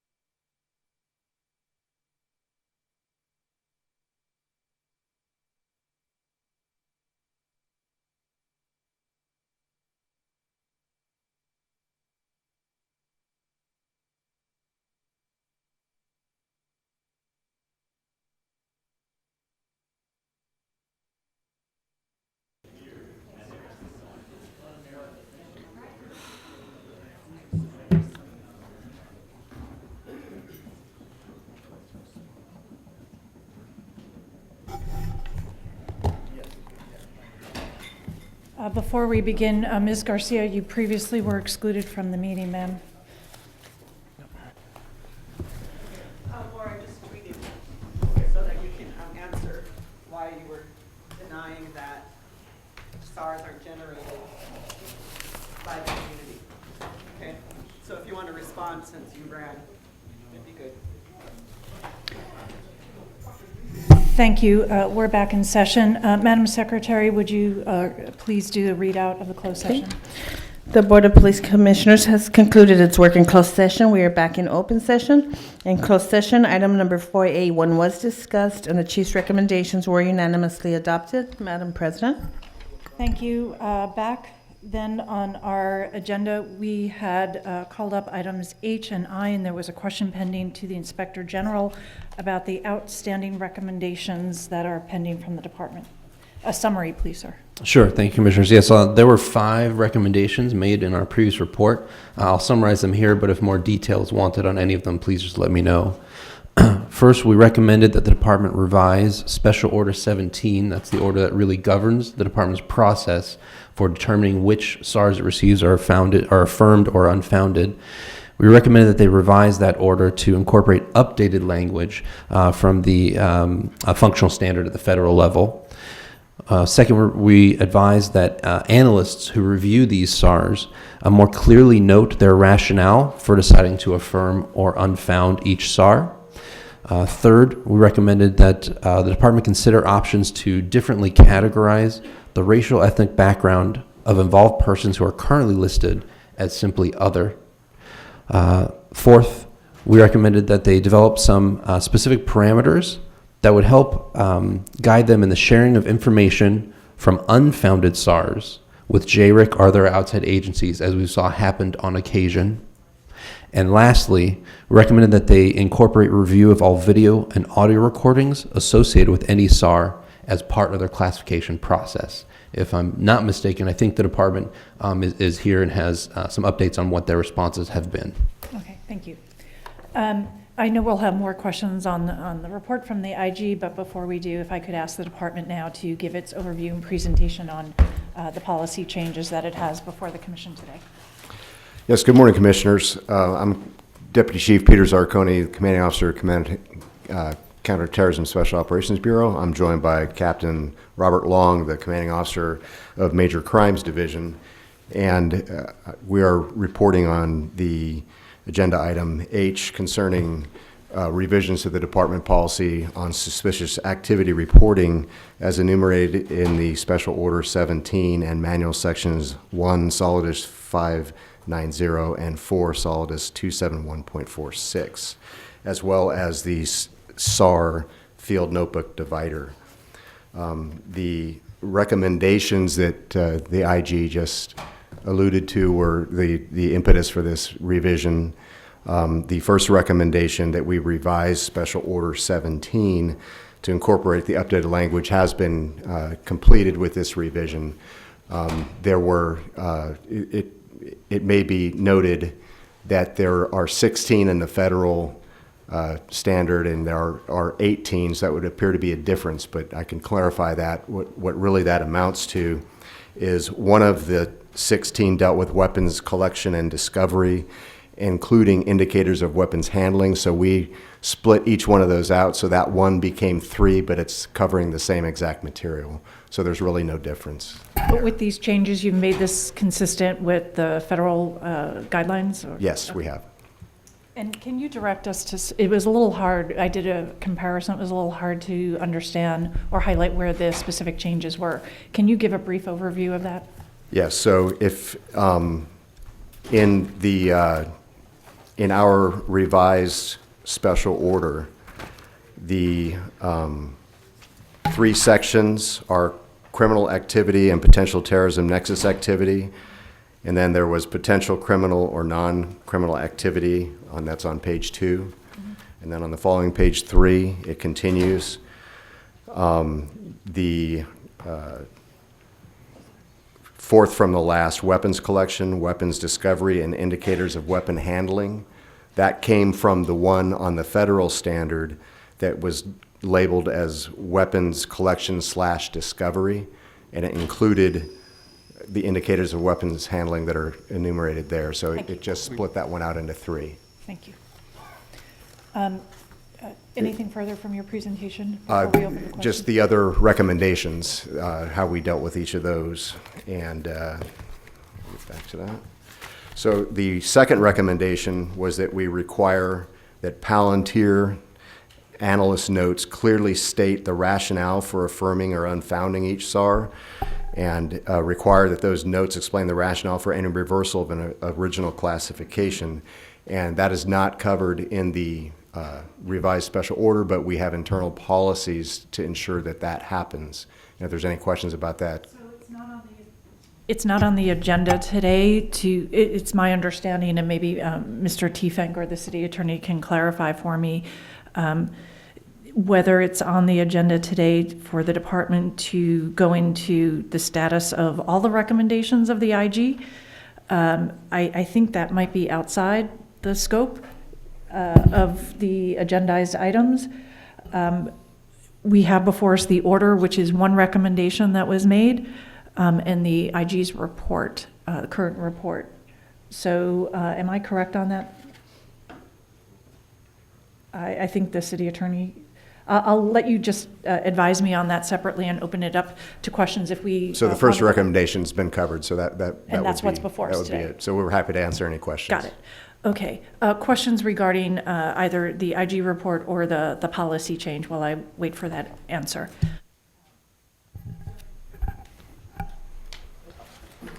I'd like to take just one at a time if I could, starting with the IG report. One question, just as you were clarifying the references, was there any particular reason why it wouldn't have been appropriate to just include the summary you gave us? Could that have also been included in this report, or is there a reason why that wouldn't have been appropriate?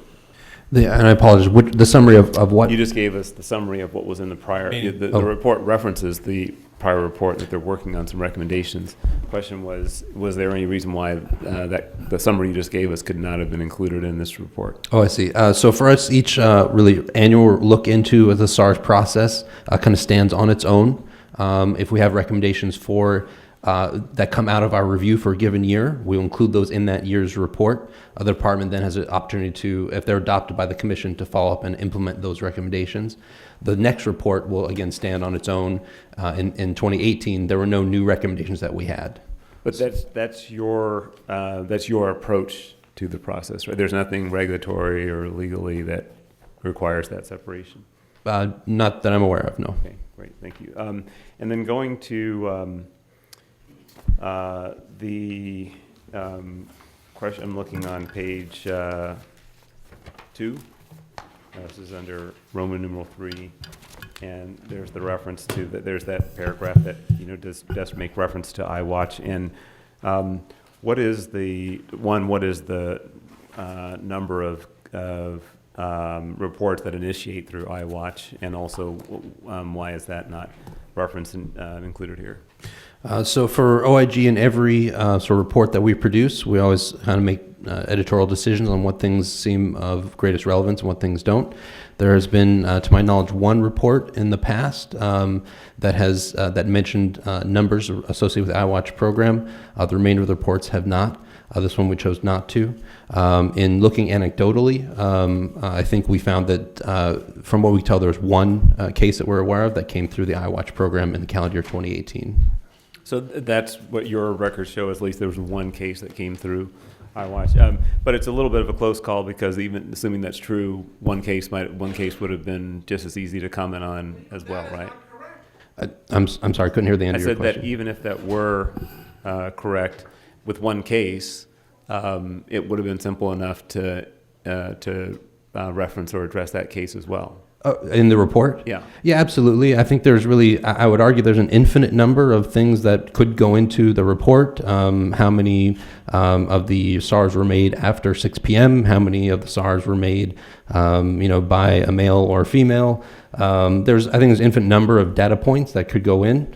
Historically, we've tried to choose what we thought was the most relevant or meaningful ones and put those into our report, as we do with any topic. Okay, but that's helpful to know also, because what it's saying is that if you're going to do the review every year, that we have a relatively free hand then to recommend what the scope of the review and what it includes. Absolutely correct. Okay, and then in the I'm going on page 3. There's about 3/4 of the way down. If a SAR is unfounded by LAPD, it is not sent to. What's the acronym? I know what the underlying words are, but is it pronounced? JRIC. JRIC, okay. And any involved person's information is purged from Palantir and the CCAD. Is this the same if it is later, if it is accepted by the JRIC? Is that what happens to the information if they later find it unfounded? I'll let maybe the folks over here can answer that even more accurately than I can. So, if JREG unfounds the information, then at that point it remains in our Palantir for 5 years once it's sent to JREG, and then at that point, if they unfound it, it could have possibly been sent to numerous other federal agencies. So just let me understand. So on two ends, in this case, you have a situation that's unfounded at the department.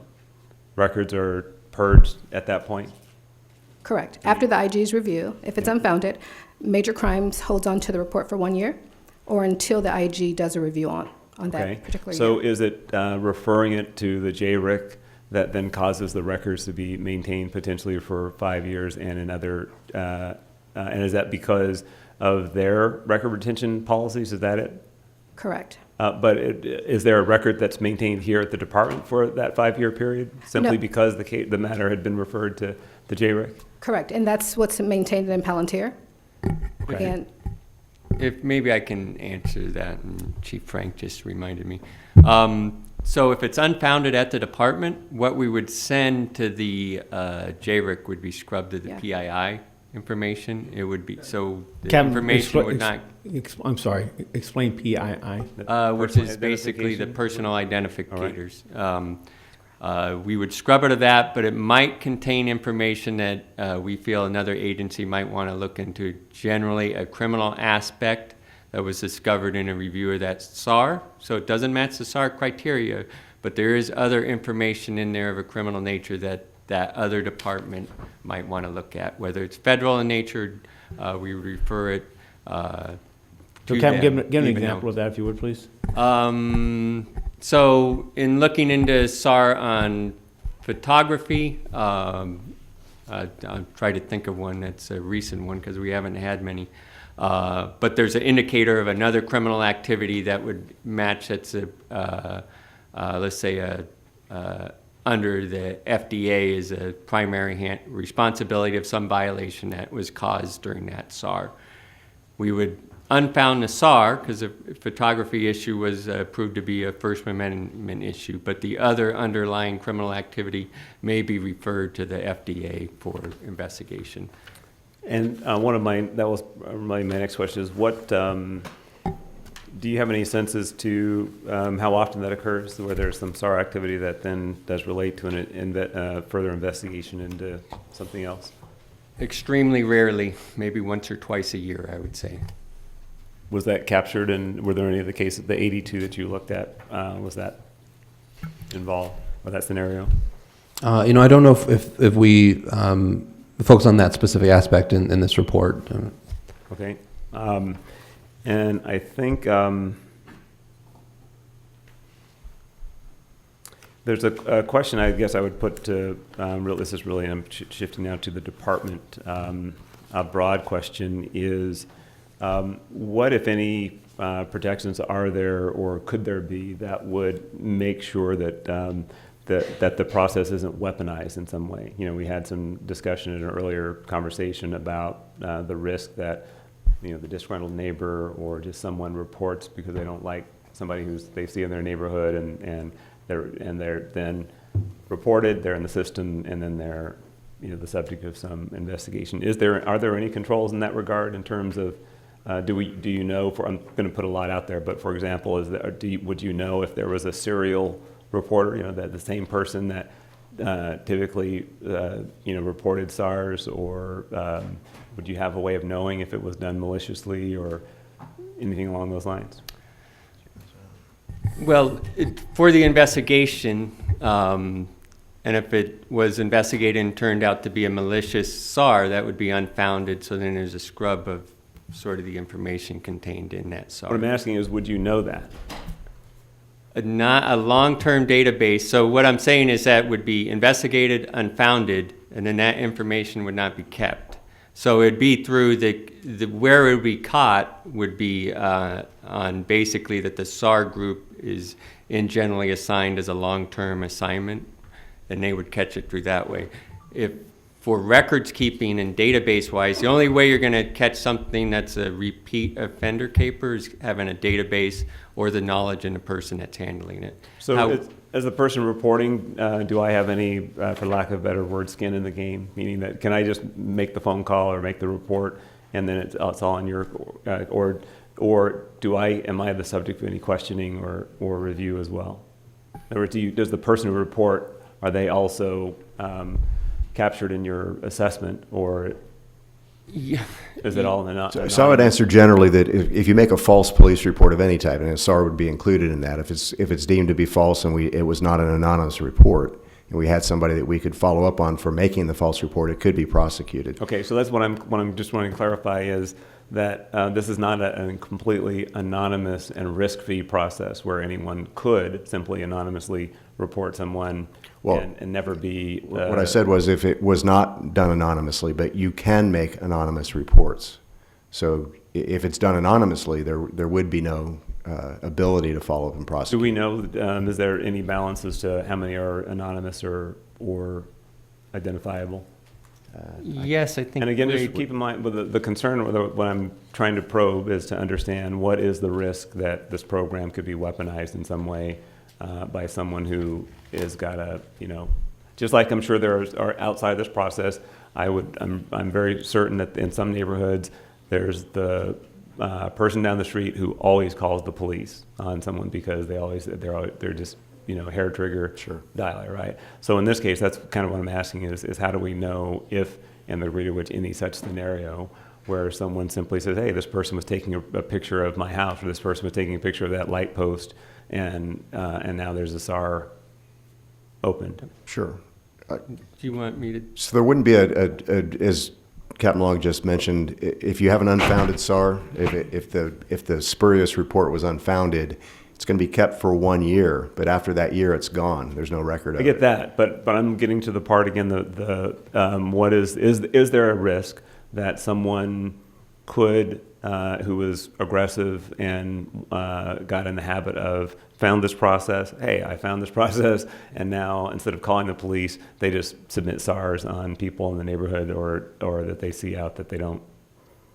So there's nothing inherently different about a SAR. If, for instance, if we didn't have the program, if we didn't have a SAR protocol to examine it, these sorts of tips and leads could come in any myriad of other ways. So there's really, to me, I don't see this as exposing us to another avenue that wouldn't otherwise exist. And Commissioner, the most direct answer is yes, this could be misused by an anonymous contributor or to a person who identified themselves. Investigatively, what the officers or personnel trying to respond to you is that in the 82 instances of 2018, all 82 SARs, that's the totality of the universe, that the personnel that are assigned there, if we came up to 100 West 1st Street, of someone anonymous or identified is implicating us as being involved in some type of terrorist-related activity that was later proven to be unfounded and in fact malicious. To Chief Zarconi's point, which is we would, if the person identified themselves and we felt it was malicious, we'd pursue them. If it was anonymous and it keeps coming back to 100 First Street as being involved in terrorist activities, the cycle of awareness of the SARs at the major crimes level would understand we've got a chronic. We've got an individual who's just peppering this, that there's no further information, nothing else to add here, this is unfounded. It's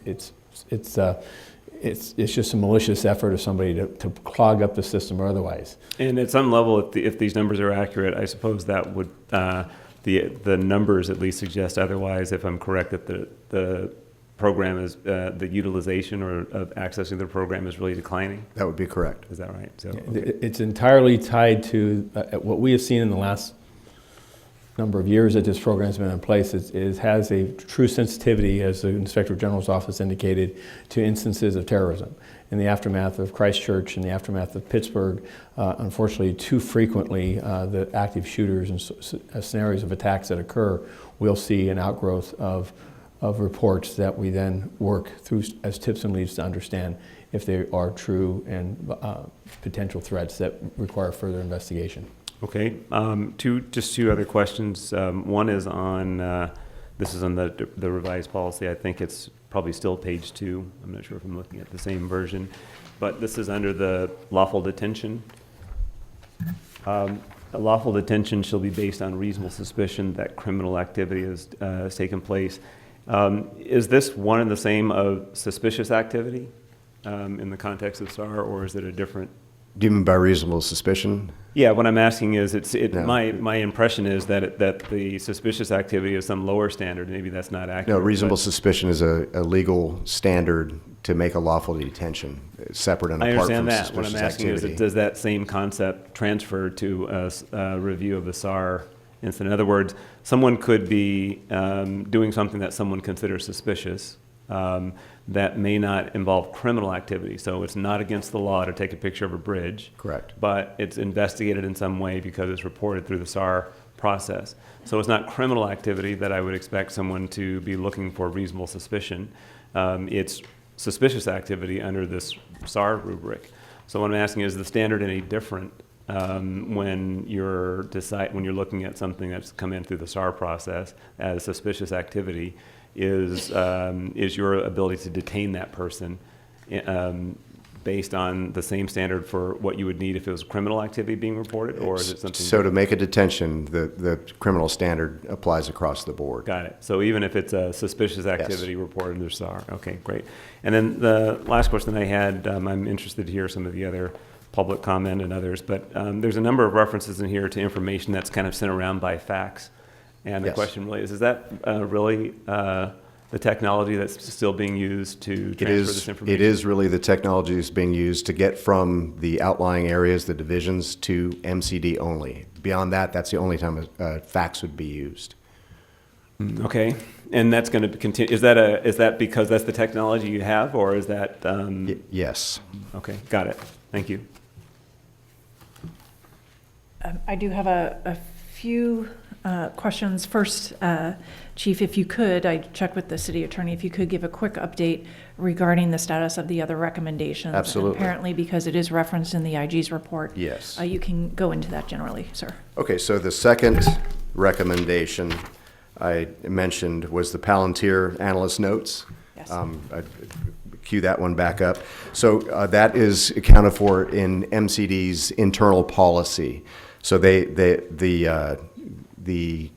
SAR unit will ensure that those notes are updated via their internal order.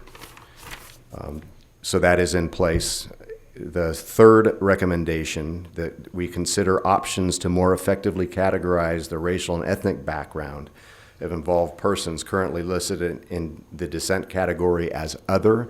That one, we are still grappling with how best to do that and what the efficacy of that is versus the ways to do it. So that one has not been implemented, but we are still working on it. The fourth one, that we develop parameters regarding the sharing of information gleaned from any unfounded SARs with the JRIC or with other outside entities, is accounted for again with MCD's internal policy and procedure in their divisional order. And if there's any questions about that, Captain Long could talk about how that happens in practice.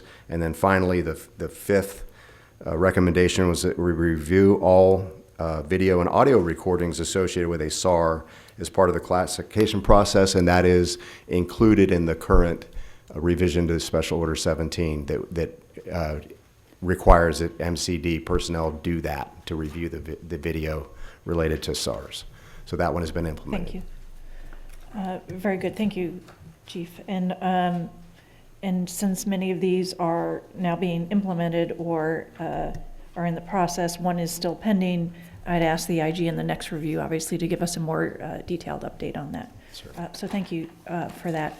I'd like to come back, and I'm not sure to which party, whether it's the IG's office or the department, to answer a question. I'd like to go back to the iWatch program in a general question, because information we received from members of the public prior to this meeting, I should say, we did get, I think, all members of the commission, excuse me, I believe it was just myself, Commissioner Goldsmith, Commissioner Bonner, and the IG's office did get an inquiry, I would say, regarding the iWatch program, and that 84% of all SARs were generated from the iWatch program, and yet when I heard the questioning with Mr. Bonner, and forgive me if I didn't quite get it because I was consulting with the city attorney on that question, I heard I think I heard you respond that there was one. So forgive me, but what I'm really getting at is that the number you were articulating was not matching the percentage that it was expressed to us in this communication. And I'm wondering if you know where this communication came from? I think I could address that, ma'am. Okay. And secondarily, I'm wondering if the iWatch program is being conflated with all reporting from members of the public. When I went back and calculated, I think prior reports indicated what came from the public and what came from internal police what I would call Yes. internal from police department officers, and that was always a higher number. So I'm wondering if that 84% that was calculated is all reporting from members of the public? Yes, that's my exact interpretation. The only way that could have been deduced from the prior OIG audit reports was where they talk about the percentage that were officer initiated and the remainder would be theoretically initiated by the public. But what the misunderstanding appears to have been is that most of those initiated by the public did not come through iWatch. They came from other sources. Okay, so if, excuse me, Mr. Khan, please, can you just explain all the different ways that members of the public, in summary, can provide this information? So they could call tips and leads into the FBI. They could call their local police station. They could call 911. They could flag down an officer on the street. They could do any way that the public normally contacts the police departments, completely apart from iWatch. Those generate SARS as well. So the actual iWatch program would be you either get on the iWatch app on your phone or you call the phone number for iWatch to generate an iWatch report. And those account typically from year to year between 2 and 6% of SARS are generated through iWatch. I think I understand, and I think we may come back with a few more questions after hearing from the public.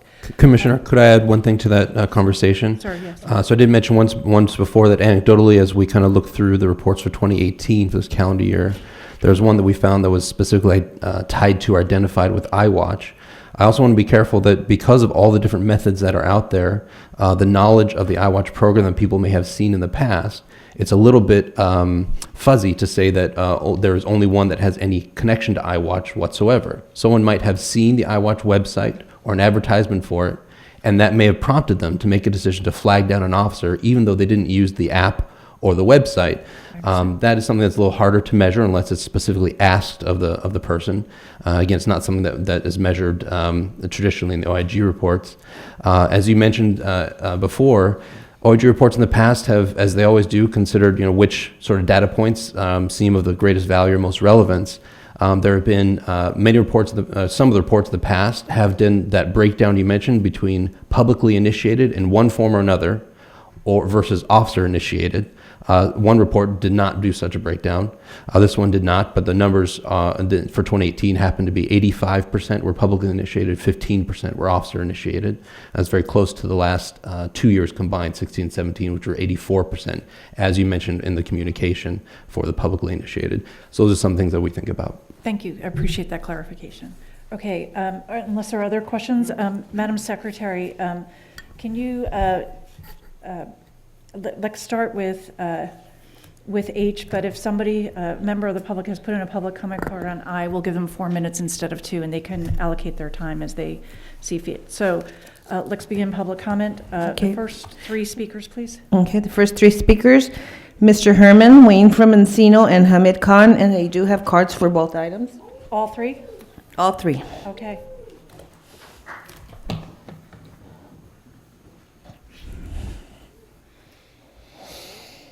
Mr. Herman.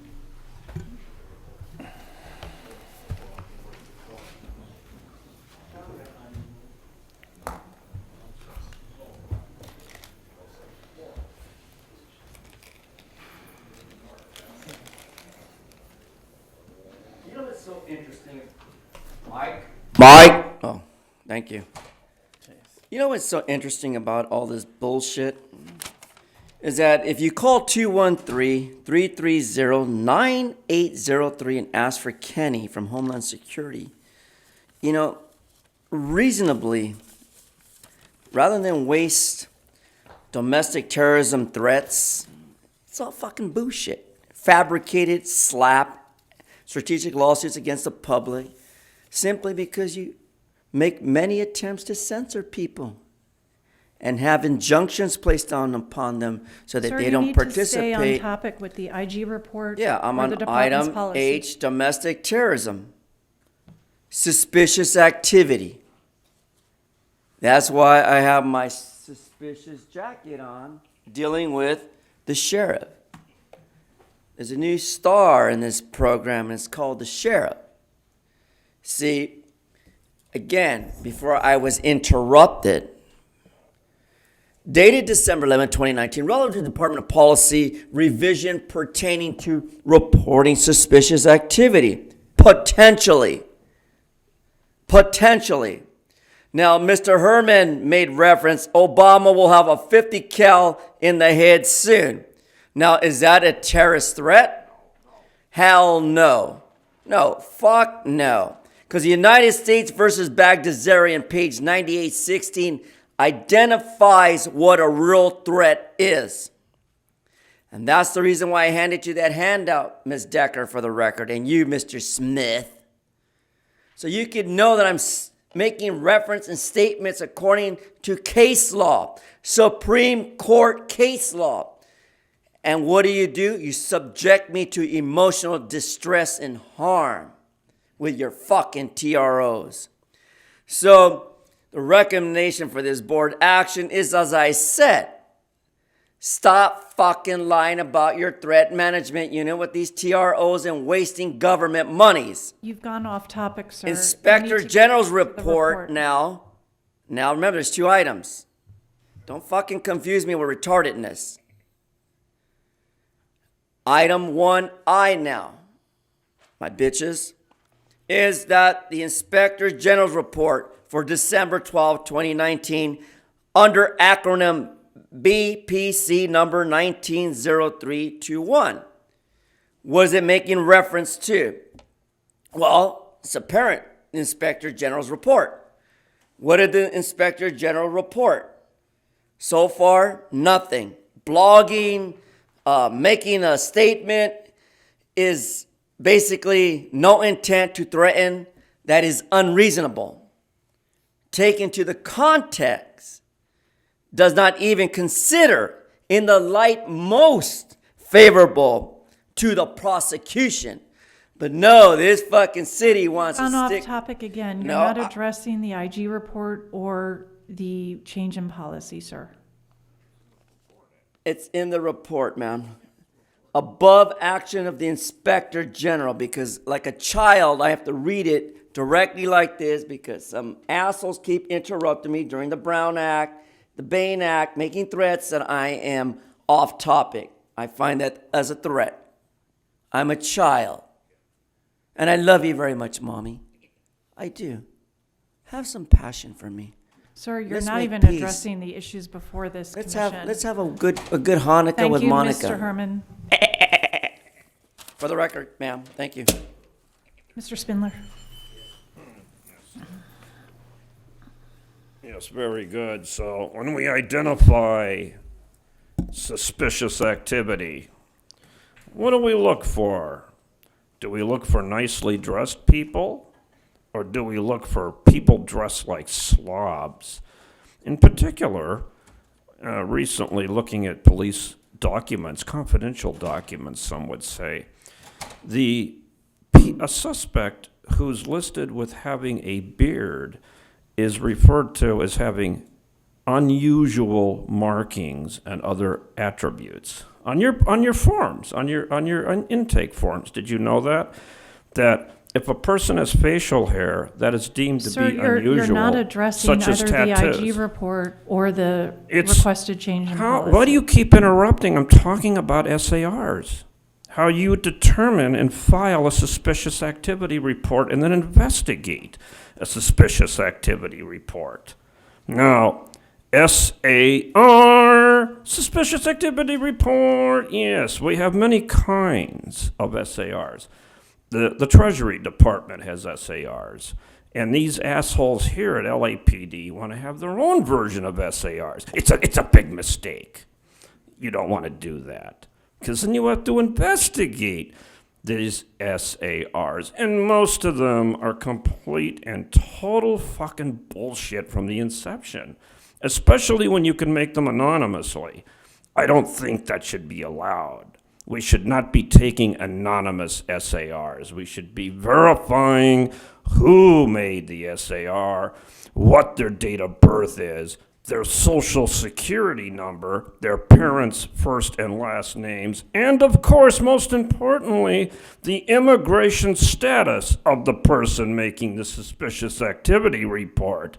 And then the person accused in the SAR, we should also have their immigration status, date of birth, nationality, and most importantly, whether or not they're a Muslim. Yes. Sir, you've That's gone right. far afield from the changes requested to Well, the policy yes. and the IG report. See, you keep, former U.S. Attorney, you keep breaking the law because this pertains to how we formulate policy for what an SAR is. And I'm telling you that if somebody has a beard or somebody is a Muslim, known as a Muslim, yes, they are immediately put to the top of the list through a point system in SARs. Now you take a look at the reason why, for example, why is the average swastika not involved in an SAR? Because it's a religious symbol and it is a protected speech document in itself. And then, of course, when you escalate these claims of SAR, who files them with the district attorney's office or with the city attorney, who gets raided by the FBI every time he Sir, sneezes? you've gone afield. There's no evidence and no testimony today regarding anything to do with the DA's office or city Yeah, attorney's but office. what do you do with SARs? Eventually, your investigation by the department leads to a referral or a non-referral to the prosecuting attorney. You know, like when you were the U.S. attorney and the feds would come to you with the investigation. And then depending on how big of a campaign donation they were giving, you would have those charges dropped. So, you know, this is what you have, LAPD. This woman here is a rat forming these You've policies. already gone well beyond Well, the scope yes, of the like items when, here, yeah, sir. like when you gave the Calderon brothers an 11-month sentence for a You're not addressing anything before 318-year this commission, sentence. and now your time is You- concluded. you- Thank you, Mr. You really made Spindler. assholes out of the next FBI. speaker is, And they haven't if I forgotten, recall, and neither sir, have I.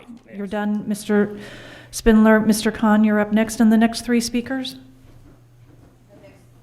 Speakers, we have the Red Sheep Hunt on both items, Yvonne Michelle Autry on both items, and we have Jonathan Foster on I. Thank you.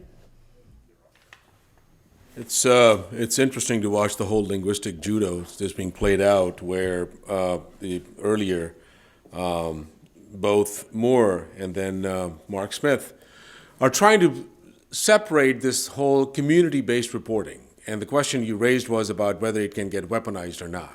And you stopped halfway before this guy can give you an answer, or as he was giving you an answer. Absolutely, it can get weaponized. It does get weaponized.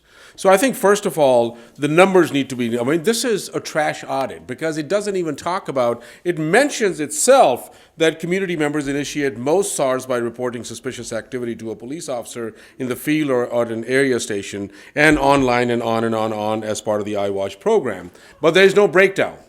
Even their own audit back in June broke it down that only, and you said 85% came from the community. The audit that came out on September 7, 2016, showed 68% came from the community. The audit that came out on January 23, 2015, showed 81% of SARs coming from the community. But this completely lacks any of those numbers.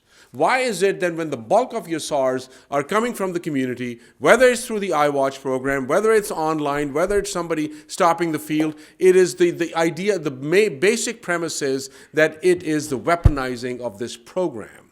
It is the weaponizing of this program. Because as we speak about policy as well, and I'm going to mix both, that first of all, suspicious activity is defined as reasonably indicative of pre-operational planning. And what does it even mean? What does it even mean? Does it meet any legal standard? You talk about the non-criminal activity, and in this one it says that the special order warns that the First Amendment generally protects some of the activities on and on, absent articulable facts and circumstances that support suspicion that the behavior observed is not innocent, but rather reasonably indicative. So what standard is reasonably indicative? What kind of legal standard is that? You both are lawyers. You have the city attorney sitting over there.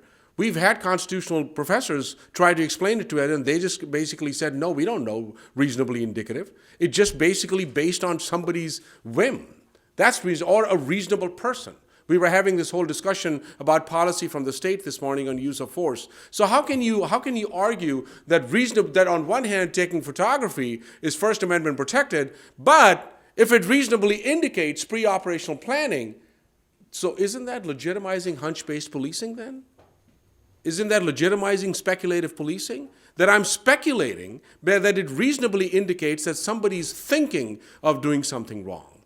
So when we talk about weaponizing these programs, when we talk about that that iWatch is a significant piece because that's what LAPD does all its advertising. Go to the community. So what you're doing is, and when you break down the numbers further, Dale Bonner, all of these audits, there's a reason behind that. Because it clearly shows that how this is being weaponized and a license to racially profile. Because even in the numbers that we took from community reporting, bulk of them, all of those community reports are coming from the West Side and the Valley Bureau. Majority white communities. I mean, and it's your own audit that said that 206, 59% were filed in majority white communities in the LAPD West and Valley Bureau. Those are the number breakdowns that we had from June audit. So what is being, I mean, it's being hidden, it's being masked, it's completely a veneer that is being created because it is being weaponized. So we go back to it that can you give us an answer that what reasonably indicative of pre-operational planning means when somebody's taking a photograph of a bridge, when somebody's taking a photograph of a building, when somebody's walking into an infrastructure, innocent activities, asking about hours of operation, right? So how can you sit there as lawyers, as a commission, as somebody, and allow them to weaponize this thing because it is clearly racial profiling? Thank you, Mr. Khan. Zimmerman in Florida, that's what happened to Trayvon Martin. Thank you, sir. That you see something, say something, and then Khan. you do something. This is a license. Mr. Khan. Thank you, sir. Our next three speakers, Red Chief Hunt, Ms. Audrey, and Mr. Foster. You're not? Okay, thank you, sir. Ms. Audrey.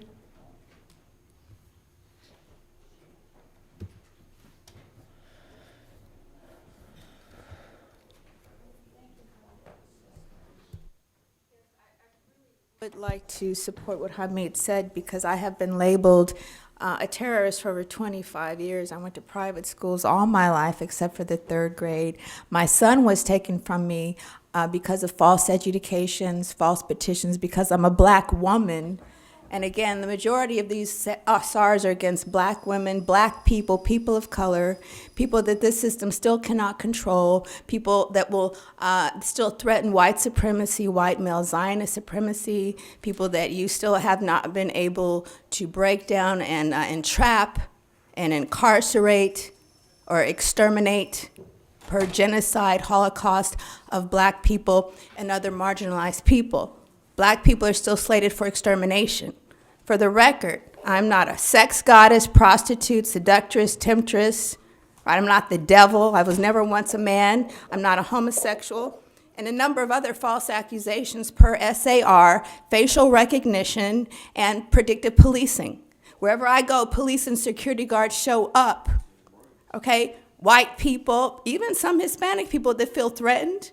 I was just assaulted, and a man who was apparently white, but I believe is probably a quarter black, but he identifies as white, assaulted me, and I'm not going to be repetitive. I was arrested, and when the arresting officer, all 3 Hispanic, okay, probably 1 or 2 Mexican mafia, and this is the truth because you still have organized criminals within the PD. FBI, counterintelligence, if you're not Masons, mafia, whatever allegiance you have to the evil fraternal order. Okay, and these SARs are used to maintain the status quo in this fraternal order, right? And you don't control me. So you use these SARs to justify hiring people to attack like me, incriminating me, then I'm arrested and no recourse because in your computer base, I'm labeled a terrorist. Terrorists have no civil rights in America. I was born here. I went to UCLA. I have civil rights. The Black Panthers were not terrorists. Move 9 murdered by The PD in Philadelphia, children murdered by police officers, right? Paramilitary attack on innocent civilians, misdiagnosed or labeled as terrorists because as black people, people of color, were living together in harmony, were Christian.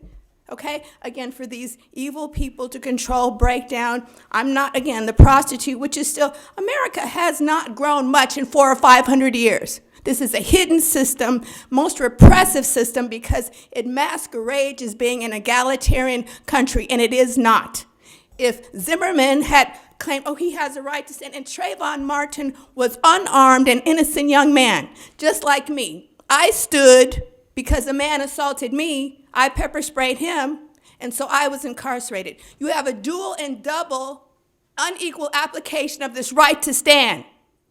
Biased against black people, poor people, people of color, that, we still don't even have any equity, or real, there's such a disparity between the classes, the way white people and black people are treated, and you're using the SARs to justify murdering us, to justify surveilling us, experimenting on us, whatever you want to do with people like myself. So I want this on the record. This is a controlled, illegal means of mass manipulation, justifying murdering people, experimenting on people, harassing people, surveilling people with no quality of life. So you're responsible for this. If I have a right, I have a right as an American to defend myself. Where I am, the Mexican mafia, Mala Salvatrucha, they think, oh, well, she's a whore, she's black. So where does that stigma come from? SARs? I'm not a prostitute. And Thank again, you, ma'am. I speak against these false stigmas that are still assigned to people that you're trying to break down, or that you want to eliminate, or that you want to control. Mr. Foster, you're next, sir. You have 2 minutes.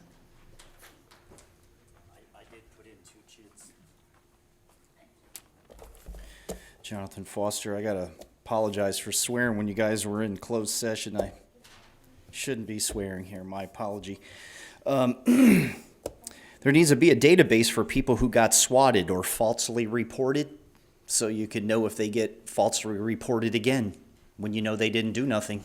If you're gonna do a database, over here it says on page 9, if the suspicious activity observed is not directly related to a reportable crime and or any other type of investigation, then it says all the protocol you're supposed to do, and then it says down here in italicized words, with no reportable crime, persons cannot be listed as suspects. Do you know when you find out that there's no crime, you have to say, I'm leaving. And you can't do anything with their name or likeness. Hi, sir, what are you doing with that camera doing on the bridge? Oh, I'm not doing it. You're not doing anything. Okay, bye. You have to leave them alone. You can't put anybody's name in a database that hasn't done anything. Cannot be put in a database. Wasn't said. Thanks. Oh, the suspicious word. Yeah, that's the bias word where they talk about potential racism. This is potential swatting. Somebody doesn't like the way somebody looks. They were by a building. So the suspicious is bias. This is just the hardest, grayest area when somebody's calling. They think they got something and they call the police department. They always told to call. So it's just a real tough one. But when they haven't been doing any crime, you can't take their name. You can't put them in a database for a year or 5 years. You can't do that. Thank you, sir. Are there other public comment cards? No other cards. Thank you very much. Item H, the recommended board action is to approve the department's report. Is there a motion to that effect? So moved. I'll second it. All in favor? Aye. Opposed? None. It passes 3-0. The Inspector General's report, the recommended board action is to approve the Inspector General's report. I will move that forward. Is there a second? Yes. There's a second. All in favor? Aye. Passes 3-0. Thank you very much. Thank you all for your presentations. And let's return then to the beginning of the agenda on what I earlier called some of the more administrative matters. Item A, travel authority for the chief of police. Are there questions from commissioners? Hearing none. Are there public comment cards on item A? Yes, we have 5. Mr. Herman, Jonathan Foster, Corey Schmidt to begin.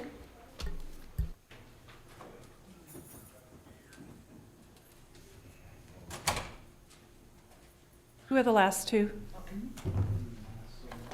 Mike Greenspan and Wayne from Encino. Mr. Herman.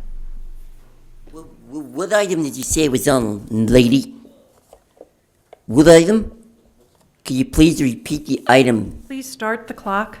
I know, already ma'am, but begun what speaking. item? We're on item A, sir. 1A? 1A. Thank you. This is regarding the health and safety relative travel authority for the chief of police, because Dean Milliken from Downey is going to get a brand new Ferrari because I made a request. And you should give the chief of police triple the money so when he goes on this trip, there's no fucking waste of time there in Houston.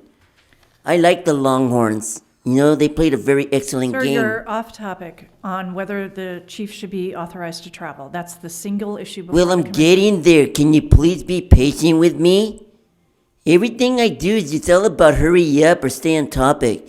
You never tell that to the other people that interrupt, like when you told me I was making noises, crazy lady. So the Major City Chief Association, acronym MCCA, is a winter January event. And the police, Mr. Michael Moore, is attending that with my friend Dean Milliken, who sat with me at Excuse me, I'd like to ask the city attorney, this seems to be repetitive and off topic. How can Am I it be correct repetitive? I'm talking within the Brown about Act? Dean Milliken from I'm Downey. correct, sir. You need to sit down. You're off topic, and you're unable to stay on topic. Your time is now over. We'll go to the next speaker. I get Mr. 46 Foster. seconds, ma'am. Sir, you need to use the time on the topic before You the board. crazy Mr. bitch. Foster, you're next. And then Mr. Corey Schmidt. Hi, Jonathan Foster. I'm the Chiefs travel. The lodging, $567 and $55 per day. I was thinking to myself, you know, if I was chief of police, they didn't really give me enough money. Definitely didn't put me up in state-of-the-art lodging. Pentagon's missing $20 trillion. They don't have enough money for you. That's pretty sad, personally. I mean, didn't you go to this last year? Didn't they iron out all the problems last year? We didn't iron out all the problems last year. I mean, it seems like these people and me and a few others, we could get this done in a day. You didn't meet last year, take care of it last year. What are you going to take care of this time, though? What are they going to take care of this time? They barely got a change in language policy, but you guys are going to go get together as chiefs of police and nothing had changed. They've been meeting chiefs of police for like 69 years or something, 79 years. Maybe it's 89. How long have they been meeting? And people are still getting shot dead. And we barely in 2019. Ugh, God, you gonna tell them your name's Sancho Tina, you sign it with an S? Okay. Sir, you're All right. off topic. No, I am on topic. Mr. Schmidt. You're a liar over there. Mr. Schmidt, reset the clock, please. Yes, we are talking about traveling. Traveling could be basketball, traveling could be on an airplane, traveling could be a lot of different things. I see that we're going to Houston, we're going to Texas. A lot of things happen in Texas. They say things are bigger in Texas. I'm not sure what the real reason why they're going to Texas, but I just wondering how many people are traveling and how many travelers are going. Want to know if anybody wants to know more about traveling and see if there's a lot of other people that will be traveling there. Because traveling is a lot of different things to a lot of different people, and I'm wondering if anybody wants to know more about, this topic. So, a lot of people don't want to see things taken care of properly, and I like to elaborate on different things that I know about. So, Unless it's specifically relevant to the Major City Chiefs Association, sir, it wouldn't be on topic. Major Chiefs Association, there's a big chief standing right here, so let me know if you guys want me to speak on that shit. Thank you. Mr. Greenspan?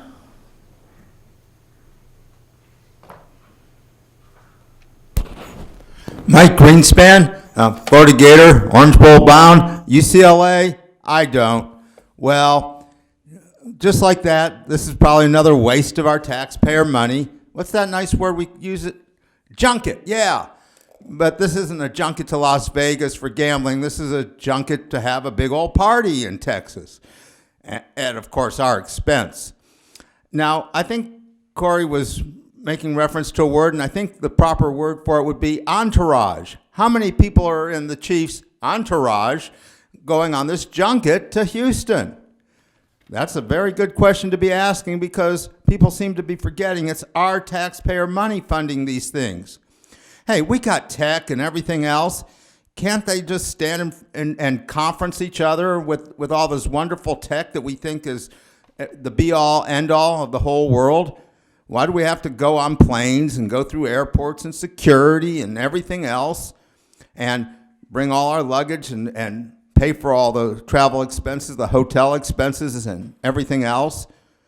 For what? Stuff that could be done just as easily by teleconferencing or a video conference.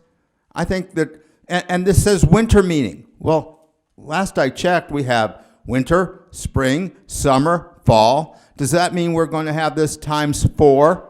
I'm just curious because you guys think our money grows on trees. Next time I come to the meeting, I'll bring some gloves and we can go pick the money off the money trees. Because where is it coming from? This is money that could be used for better things. And take your 15 seconds. Mr. Spindler? Go ahead. Yes, this is an item of travel fraud, and of course we support everything about it. Hotel accommodations, make sure you get a top floor suite.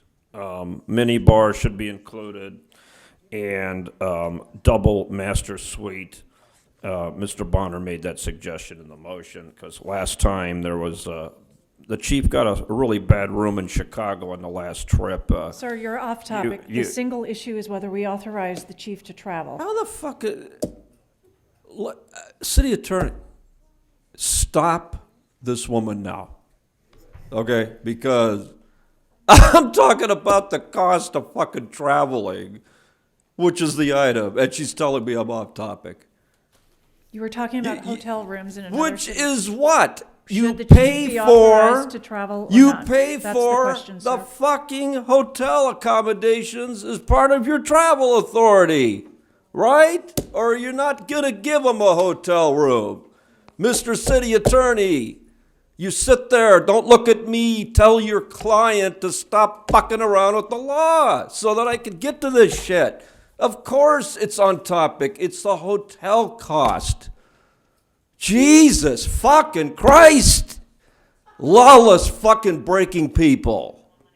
You know, I read the last report when he went to Chicago. I read the last expense, like $3,400 for fucking 2 weeks. He gets a shitty fucking room. He gets a shitty fucking meal. This man is the police chief of the second largest city on the fucking planet of the North American continent, and you're not giving him proper fucking travel vouchers. Get this guy the right money he needs so the guy can travel and look good to the other. Thank you, sir. The recommended board action is to approve the department's report. Is there a motion? Second? I'll second it. All in favor? Aye. I'd ask the department, we are going to lose our quorum shortly, and there are public comment cards on nearly every item. Are there priority items for the department? Mr. Tiefenk, are you aware of priority items? The only priority item is most likely going to be item D and item F, because those expenditures will need to take Imminent. place So, before our next item meeting. D or F. Commissioners, do you have questions? D or F? Seeing none, you do? What is the existing? Use your, I'm sorry. Thank you. What is in the existing promotional account? Is this the same amount that's just being replenished, or the 16,000 I think is what's for the promotional account? Sorry. help me again on which item are you talking We're about, on sir? the 16,000 donation for the Item for D. the Chiefs, for the Chiefs promotional account. I was just asking, what is that a continuation of the same amount? I'm or- sorry, this will recharge that account. Yeah. That's about an annual expenditure. Got it. Thank you. Any other questions? Madam President, I've also been advised by the department, item E is priority also. Other questions from commissioners on item E? No, all right. Let's try and do D, Mr. Herman. Mr. Herman, if you have questions or comments on item D, and then Corey Schmidt, and then Wayne from Encino. Those are the three? Yes, ma'am. We're dealing here with a mule. And the department's mule deals with a road terrain called a 4x4. And it gets Sir, to. I'm sorry, Mr. Herman, we're on item D. I'm on D. Department's relative various donations. Thank you. Los Angeles for the benefit of various area of West LA. Oh, that's. Oh, you took C away from me. Now I'm on D for Dick. All right? I'm a Dick. I can handle it. So, you see, we got here the WLA. West long assholes of the office. No. Mr. City Attorney, I'd like your opinion. Mr. Herman has not yet spoken about anything I'm relevant to this on report, item D, and Department's repeating the report, agenda item is December repetitive. 17, Am I correct? 2019, BPC It's off topic. Sir, you're off 190331. topic. You do the same Mr. thing to Herman, Mr. Spindler. You keep saying we're off pursuant to- topic, you crazy asshole. City Attorney, you're off Just topic, repeating sir. it's Brown not it. Act. Why don't you have a Nope. seat, Violating Mr. my Herman? civil rights of the Thank you. Mr. Corey Schmidt, you're next on item D.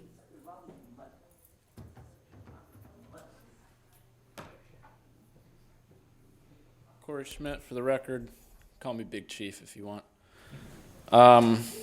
Okay, so this one goes to, sounds like an REM song.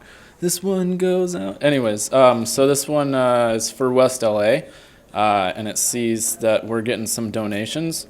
I've been asking for funding for our police department from the west side, so I'm just wanted to express approval for this. It's kind of cool that you guys are finally listening and we're getting some funding out there because I know we could use some extra help. So just want to say thank you. Thank you, sir. I appreciate you being efficient. Mr. Spindler, item D, sir.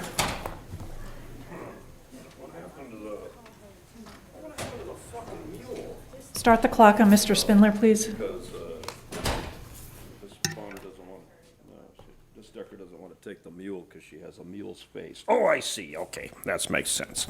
So we get to number D. D for Dick. Dumb Sir, you Dick. are off topic. Well, You no, need to no, address not the D. specific. Isn't it 1D? 1D. There you go. Sir, this will be your last warning about What? remaining on topic, sir. The fucking department's fucking report dated December 17th, 2019. Fucking relative to the various fucking donations of $2,000 fucking dollars. Mr. City You're being Attorney, if an repetitive. individual $5,000. reads the You're agenda repetitive. item. I'm reading from the agenda, sir. No, you're not. You're repeating a word. 5,000, right? Mr. Spindler, that's your last warning. You will be removed from this $5,000. meeting unless you become, present information that is relevant and on How am I topic going to to the do that? agenda I'm a item. puppet. Well, I'm going to have to try. Just try your best. All right. Nah, PTSD. Okay. All right. So the office of the chief of police. Again, you're off topic, sir. Your time on this matter Oh, is no, concluded. no. It says. Sir. We have no other cards on this item, Madam All Chair. right, then I will move the item, approve the department's report. It's seconded. All in favor? Aye. Thank you. Sir, we'll move on to item E, which is, I think no commissioners indicated they had any questions. Mr. Herman, we have a very long list on item E. I'll take then item F, which is Mr. Herman and Mr. Spindler. Mr. Herman, who has left. Mr. Herman, please start the clock on Mr. Herman.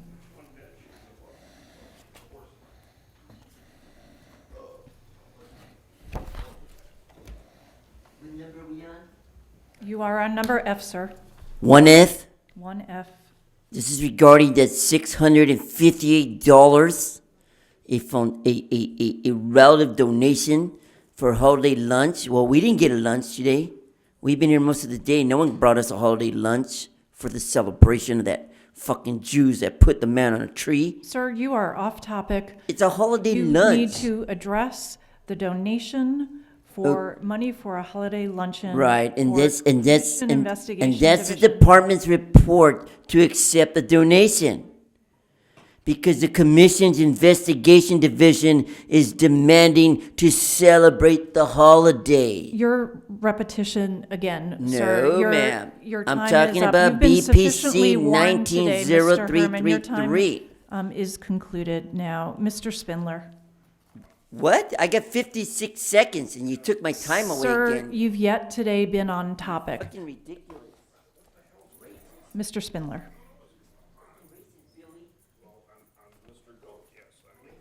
I don't understand this whole thing. Start the clock, please. Thank you. I don't know what agenda item we're on. We're going backwards and forwards.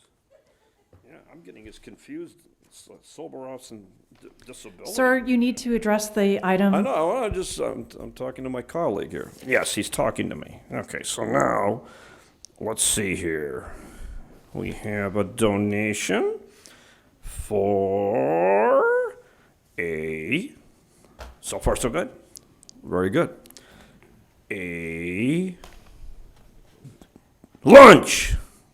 A lunch celebration. Is that on topic, asshole? Okay, good.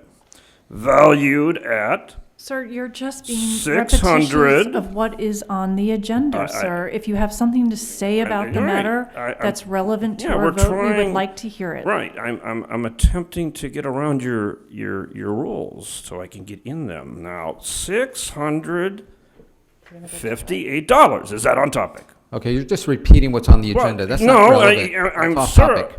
All right, I'm, sir. I'm you're- trying to stay fully Thank you, on the Mr. Spindler. topic. You have clearly Fully on nothing the to topic. add on this topic. Yeah, no, Your time I'm- is now but- exhausted. I'll move the item forward to approve the department's report and accept the donation. All in favor? Aye. It passes 3-0. Madam President, if I may, I know we may be losing quorum. I spoke with the city attorney. City attorney indicates that we should take public comment before we lose quorum. So I would recommend we do public comment at this point in time. If we have sufficient time, we can take item E. We, again, should take public comment. There have been some people sitting here the entire meeting for public comment. You're talking about general public comment. General public comment, yes, ma'am. I'll wait. You will wait? You need me, right? You can wait.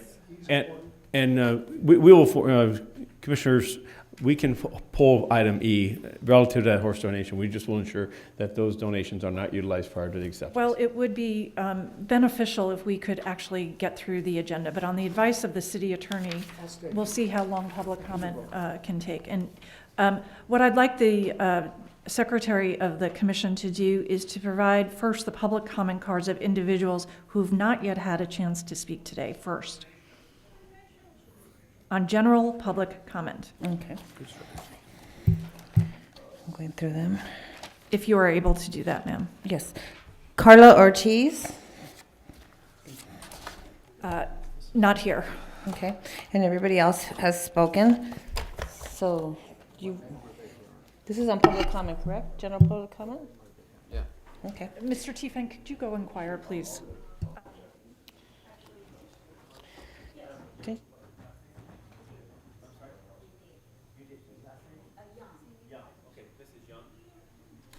Can you check for general public comment on a Young?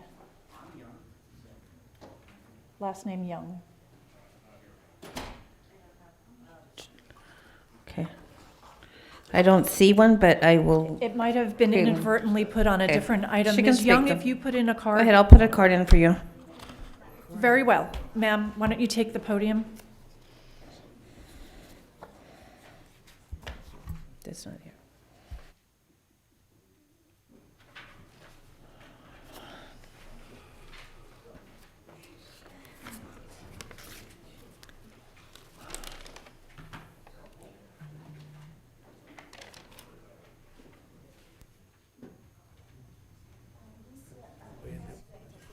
I believe Ms. Young's card was on the chief's report, but. Thank we'll- you.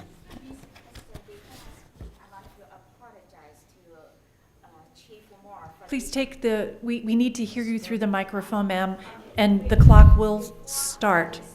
No, the time starts now, ma'am. Okay, I apologize to Mr. Moore this morning because I didn't recognize it was you. I thought it was Todd Henkel. He was rude yesterday on the phone to me.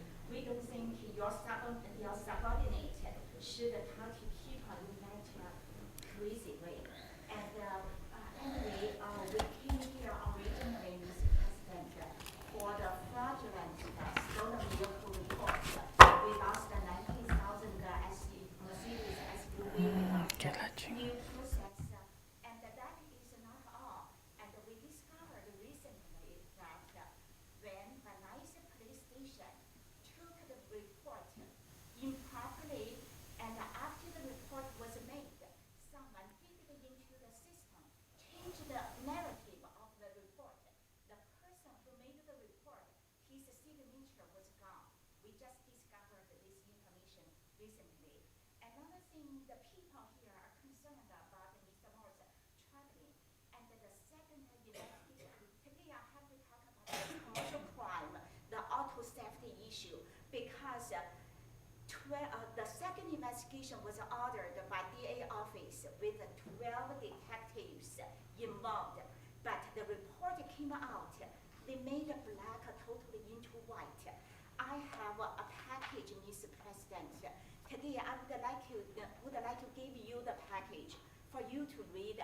How come the 12 detectives, they are paid high salary, sitting in a comfortable office, but making false statements to DA office, and that misled Mr. Moore's statement last time. My office did the job because of those false statements by detectives. I have all the evidence here. Thank you, ma'am. Could you please give that material to one of the officers here, and they'll pass it forward? Thank you. Thank you, ma'am. Thank you. Thank you very much, ma'am. Thank you. Ma'am, your time is up. If you could address the other officers with the materials. Other general public comment.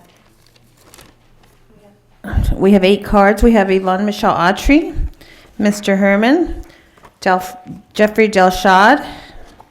And before we begin other general public comment, I need to confer with the city attorney. One moment.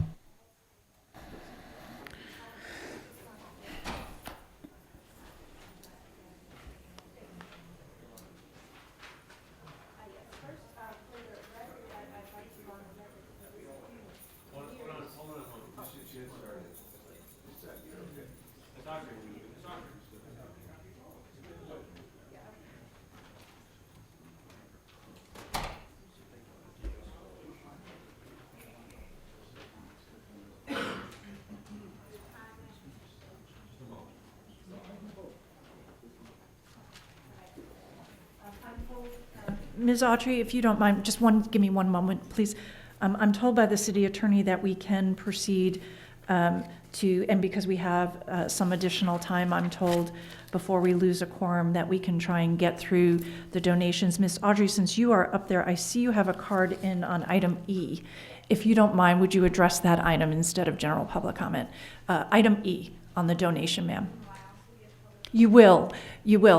But because I'm allowed to, I just checked, to finish the donations, we'll go back to donations, and I'm sorry for that, but you still will get general public comment. So for right now, we're on item E, and just handle E for now, okay? Thank you, ma'am. And I apologize.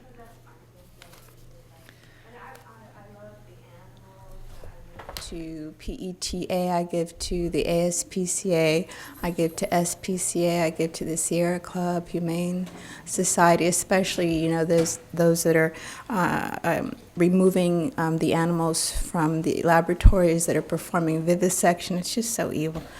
Little monkeys and puppies and kitty cats, pigs. They're being exploited everywhere. The meat industry, I was a vegan 8 years. So I love the animals, when I see the officers riding the horses as often they do. Everyone looks so, really lovely. However, it with kind of like southern, I feel like they're patrolling like the plantation. Right, because there aren't usually, I see very few black officers on the horses, quite frankly. My family's from Texas. Maybe I'm having, some type of deep DNA regression or flashback to when my family was on plantation in Texas, maybe owned, by a white family. I have no idea. But what I'm saying is I'm intimidated by, I'm not intimidated, but I don't like that. And also the feces, when the horses defecate in Skid Row, it's not cleaned up. Right, and there's already the germ warfare. 3 homeless people, I know more, 3 are reported dying every day. That encourages the circulation of the germs. We're already attacked in this biological germ warfare because there is a genocide of the black people, people of color, homeless people, poor people, people you call us ugly. Because regentrification now is lucrative downtown. I've lived downtown for Back on almost the horses, 17 years. ma'am. Right. So take better care of the horses. Right. And I just want to focus on that. And I really don't like them patrolling and then, defecating in the streets because the waste is not cleaned up. I mean, and what purpose does that serve, really? Thank you, ma'am. Mr. Herman? And then Mr. Foster? This is general public comment, right? Because I'm kind of fucking confused now. Me and Mr. Billy used to be really good friends. We used to talk like this. But Billy the horse and his buddy want you guys to reserve a space for them so that they can become the next mounted police horses. Sir. This is about Billy. You said this is 1E. Didn't you say that earlier? I could have swore to God I heard that. Can you correct me over there, you dummy? You're, sir. Yes, ma'am. You're addressing the correct agenda 1E, item. right? Thus far, you've not said anything relevant to the acceptance of the This is about donation of 2 horses. Chavilla the horse and Billy the horse, right? 2 horses. Yes, 2 The horses. issue is, should this commission allow the department to accept the donation of the 2 horses? That's the one only was for issue you should be addressing. $8,000. It's a lot of money. You know what it costs to maintain an animal of that breed? You have to brush them and bathe them, and then you have to also provide them with hygiene, and then you need to take them to the horse doctor, and the horse doctor, like my psychiatrist, tells me that the jerk over there, city attorney, don't know shit. Sir, back to the horses. All right. Thank you, Mr. Herman. Mr. Foster?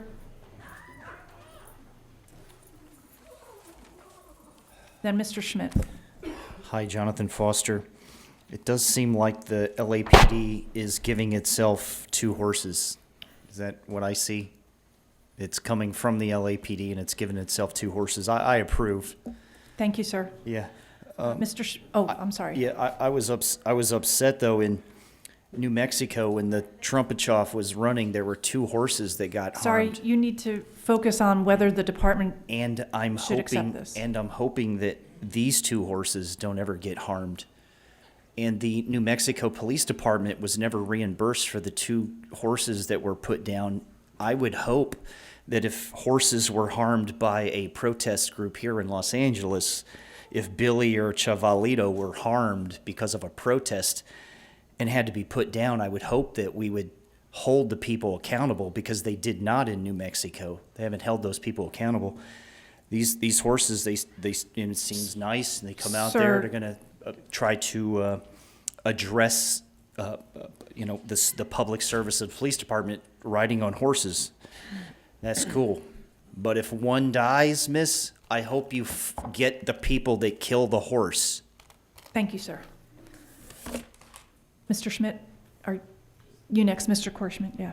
Reiterate, are we doing just E or E and then public? E right now, sir. Just E, okay. Yes, thank you. All right, so Corey Schmidt for the record. I like the new name though, Big Chief. Let's call it that. King Kong, maybe something like that. I don't know. I like Big Chief though. That's kind of funny. Sir, on the topic, please. Okay, on the topic. Let's see. So letter E is about the donations of horses. Billy is touching to me. Wondering if he's a stallion, a black stallion. Just wondering.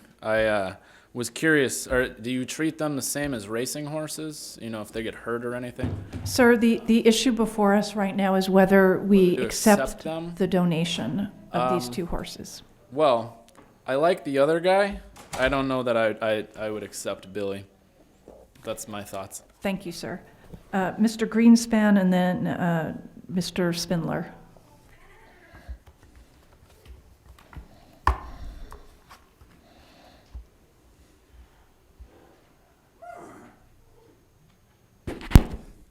Mike Greenspan, happy Hanukkah, you scab rabbis. Don't want to leave them out.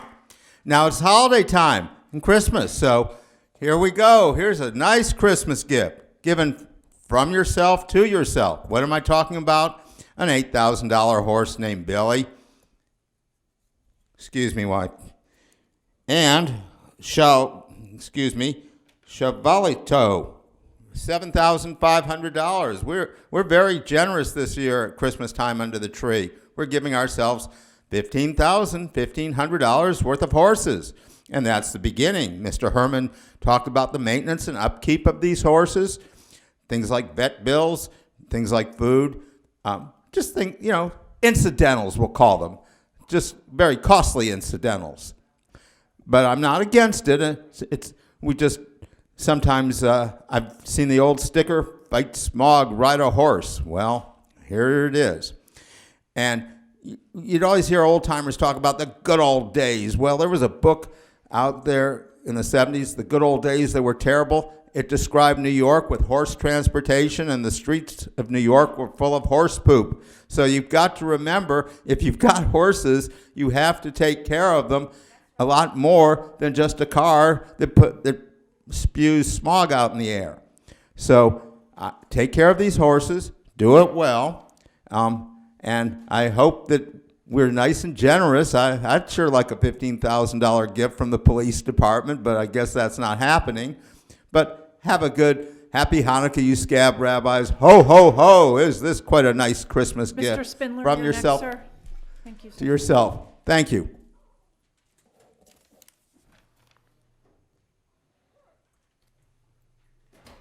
Please begin Mr. Spindler's time. This is our last speaker on this matter.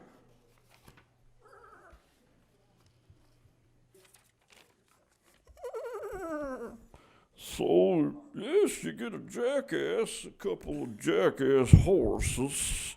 One named Billy at $8,000, and the other Sir, we've one, been through this a few times today. Shit Reading the Bolito. agenda item I'm is talking repetitive about, and not on topic. I'm talking about, man. Please address your comments Up to on to whether these horses should be accepted as a donation. No, they should not be accepted, ma'am, because there's a lot of upkeep to these fucking horses. First of all, you gotta put saddles on the motherfuckers, and then when they shit in the street, somebody's got to pick up horse shit. And there's no one more qualified to pick up horse shit than cops. They know how to spill it so they can pick it up.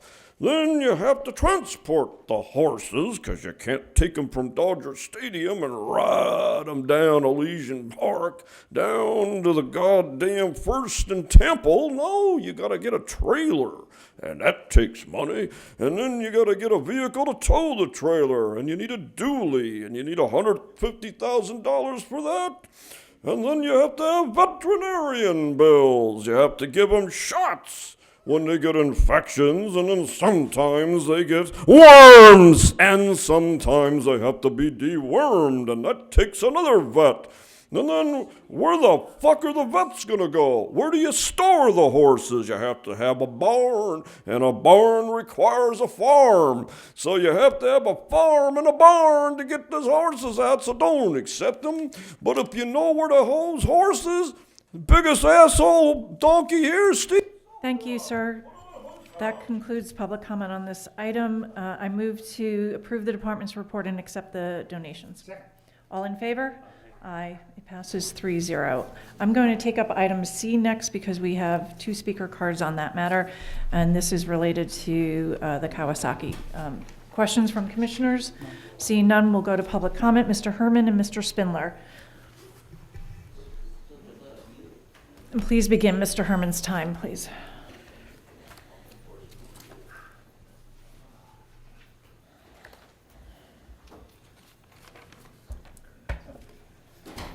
Well, in regards to the 4x4 Kawasaki Mule, you see, this nonprofit, in regards to its tax ID, for the record, 261693591, we must refrain because they're in Wilshire Boulevard at 10940 Wilshire Boulevard.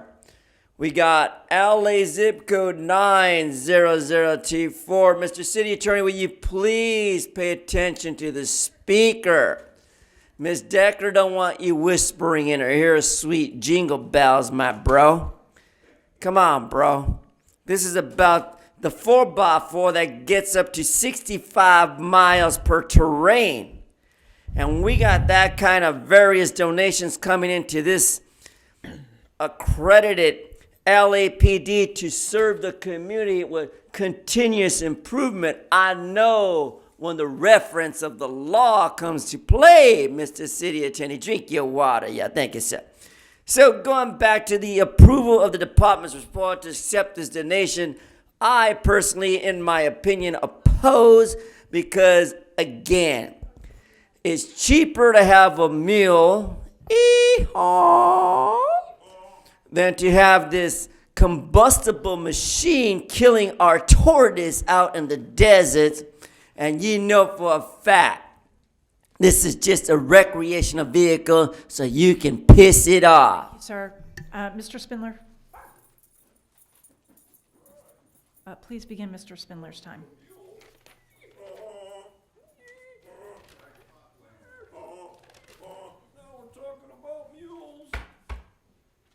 So why is it that on my phone I have a 2020 Kawasaki Mule XX 4x4 and the MSRP is only $8,099, Mr. Bonner? And we paying how much for this shit? $19,222. I can buy it right now here for $8,099. With only 1 mile at Ajax Motorsports. Right there, Ajax Motorsports. There you go, sir. The MSRP is only $8,099. Now, why is we trying to jack up the price of double? Because we stealing, fool. And the reason why is because the donor buys it for $8,099.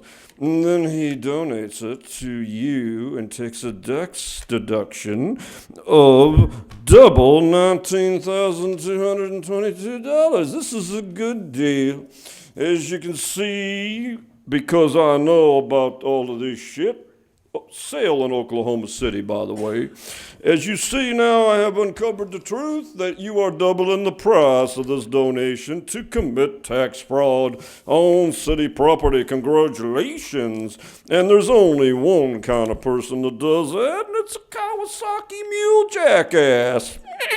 That's how you do it.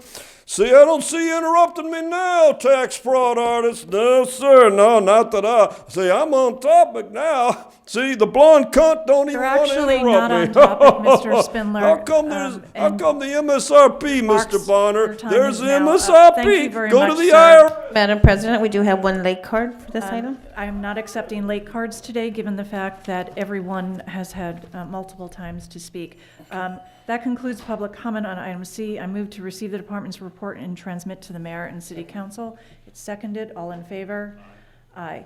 After receiving advice from the city attorney, and given the fact that we've heard from everyone who's on the list for items B and item G now multiple times, and because we are about to lose a quorum, I am going to exercise my discretion in limiting public comment to 1 minute regarding items B and G, and then we'll move to general public comment. So with respect to items B and G, Are there questions from commissioners on items B and G? Seeing no questions, I'll move to public comment on items B and G, and you will have 1 minute to address either or both. Mr. Herman, then Mr. Foster, then Mr. Greenspan. 1 minute, please have the clock and begin Mr. Herman's time, please.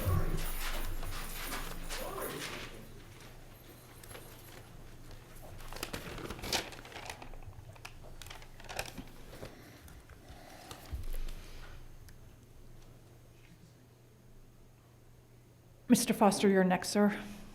Sophie Toledo. Your mic's not even on, man. Start the fucking mic, thank you. Sophie Toledo, holy Toledo. We received your number 1649 regarding BPC 19-0329. This is the $40,000 question for the Los Angeles Police Foundation to be used to fund a variety of morale well-being, my darlings. My art is a morale of well-being events to come, Mr. Sobera. You see, here in this country of the United States, we find... Thank you, sir. Your time is concluded. Mr. Foster, you're next.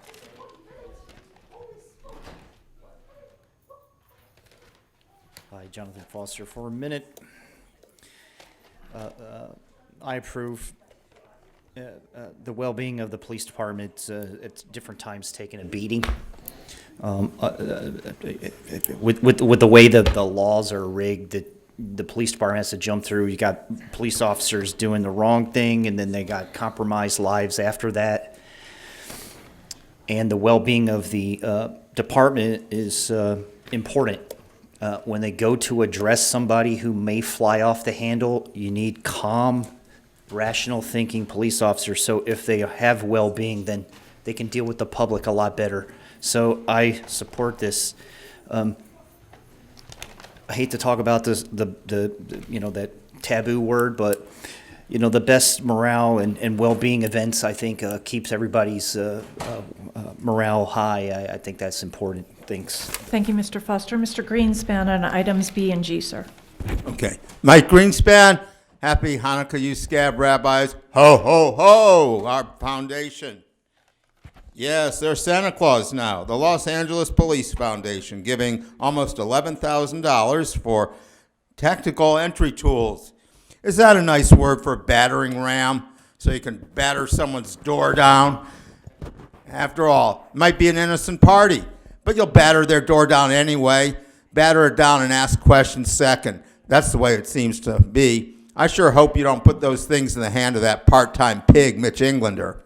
Now, on your other item, your $40,000 for well-being. I guess if I got $40,000, I'd be a lot of well-being involved. Once again, ho, ho, ho, the Los Angeles Police Foundation is Santa Claus. We could, for $75,000, we can pay off Mitch Englander's sexual harassment complaint. Thank you. You're off topic. Thank you, sir. The final speaker, Mr. Spindler, on items B and G. You have 1 minute if you're still here, sir. Please start his time. We do have Yvonne Michelle Autry on G. I'm aware. That's on the list. Ms. Audrey, you're next after Mr. Spindler.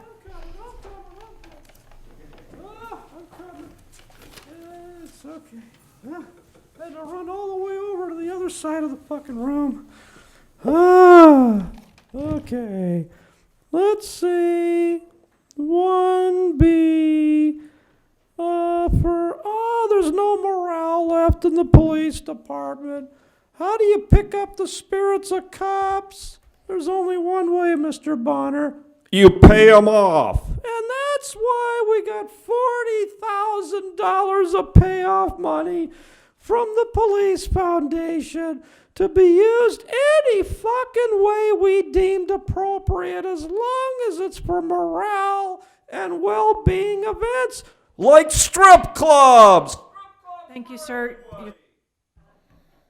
Those are the speakers on item B. I move to receive the department's report and transmit to the mayor and city council. Second. All in favor? Aye. It passes 3-0. On item G, Ms. Audrey, you have a card in for 1 minute, ma'am. Speaking against arming the drones, I know that the police had implemented that program last year or the year before, but I know it's just a matter of time before they will be armed. I'm against that. I stand against it because it will be used to exterminate more people like myself, black people, people that are resistant to your mind or in control techniques, anyone that threatens this patriarchy, anyone that threatens this most evil Illuminati fraternal order. So I'd like that on the record. I'm against the use of the electronic weaponry, which is used not only by the police department in experimenting. First, they have to perfect these electronic weapons, and I've been experimented on. Mexican mafias, other organized criminals obtain these electronic weapons. Women are experimented on as a targeted individual. People have died from what appears to be natural causes. They've focused on the brain and the back, and sexual assault with these electronic weapons as well. This has to be exposed because you're perfecting these weapons on innocent civilians, and that is illegal. And these are covert. Thank you, ma'am. That concludes general public comment on this item. I'll move the department's report to accept the donation. Is there a second? Second.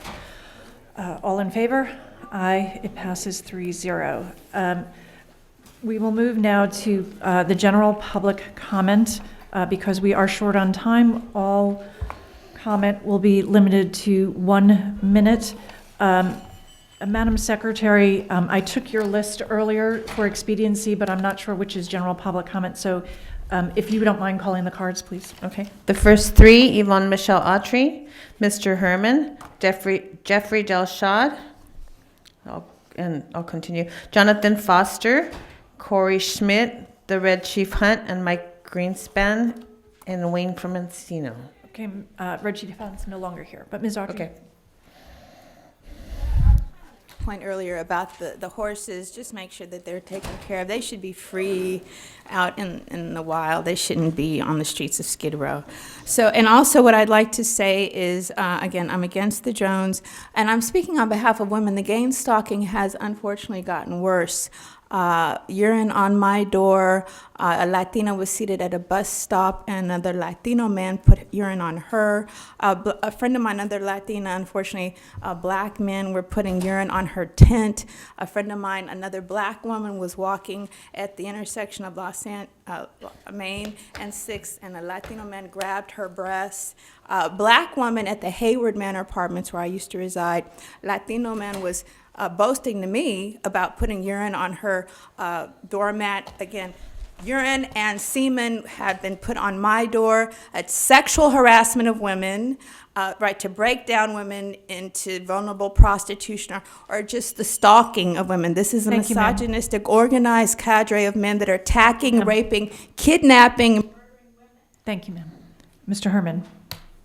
So, Inspector General, as we've discussed in the previous section of the prediction that Obama will have a 50 cal in the head soon, is not a threat in face because it does not convey the notion of Baghdadi himself has plans to fulfill the prediction that Obama would be killed, either nor in the future. Neither does the shoot the negs. Sir, you're not addressing anything within the This jurisdiction. is general public comment but to it has reflect to the be defendant's within the intent to threaten jurisdiction and harass and of the Police intimidate Commission. simply because I'm speaking at a podium. Sir. You oppose my will to injure me rather than to allow me as the third party to take any violent action, which I will not.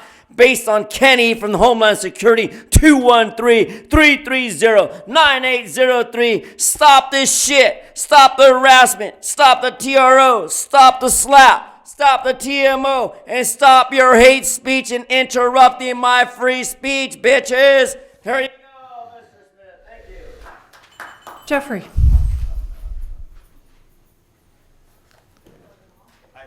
Said in the Brown Act that you're to limit to 1 minute when there's more than 10 cards. So it was suggested I put that on the record. I could be mistaken. Actually, the city attorney advised me, given our limited time and we'll lose a quorum, I can do so. just based on the city attorney. Okay. Legal advice, yes, legal advice. Well, I thought it that. Please use your time for general. Okay. Well, generally for my public comment, I think I find it confusing, and other people do too. Perhaps when we see like laws written in black and white, for instance, 10 cards. For instance, not necessarily that's the only thing, and then through city attorneys or people's discretion or things, that doesn't matter. Anyway, I saw the Costco shooter, Salvador, since we're on a first name basis now. Buddy Salvador, who is like a mass shooter who was trained here, I guess, by your academy or whatever. I thought maybe even if the DA doesn't press charges, perhaps as a stakeholder in Los Angeles, you could move him somewhere else so not to send the message that that's like LAPD, the best you can do.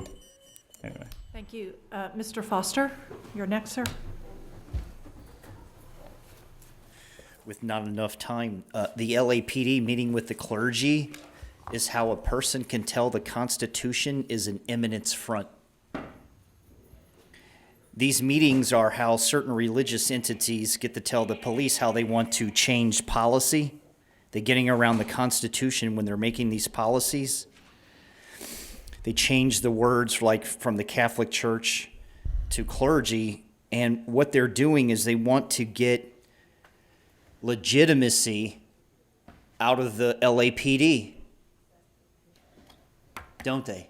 And it was the same clergy that was covering up and redirecting and saying that it was untrue that boys had been sodomized. And so now they're looking for credibility paid for by the taxpayer, funded credibility giver, the LAPD. Your husband, if he got rammed in the butt, do you think he'd like to meet with the clergy, miss? Thank you, sir. Who are the next four speakers? Or the next speakers? Corey Schmidt, Mike Greenspan, and Wayne from Encino. Okay, lightning round. Corey Schmidt, for the record. Call me Big Chief. Chief Williams, maybe. Okay, so some things I want to talk about. Saw that guy. I totally been there before. His crutched over, just like hurting. I want to work on him. After I saw him, I was just like, I need to get him some of these. Okay, so canceled meetings, stop meetings, not tight with you guys. Brown Act, time theft, not tight.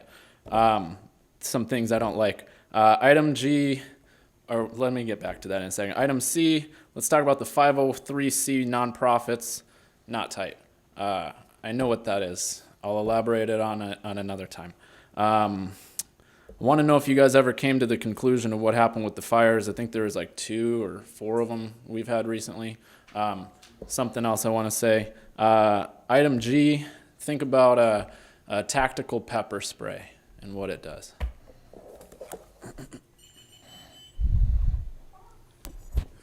Mike Greenspan.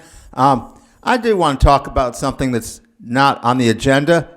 One of my favorites, ticket quotas. Yes, there's no such thing as ticket quotas. Ha, ha, ha. I always laugh at it because a neighbor of mine dated a cop in New York, and I asked her, well, do they have ticket quotas? And I've always said they don't have ticket quotas, but they're strictly enforced. That's always, we just don't use the word, but the practice is there.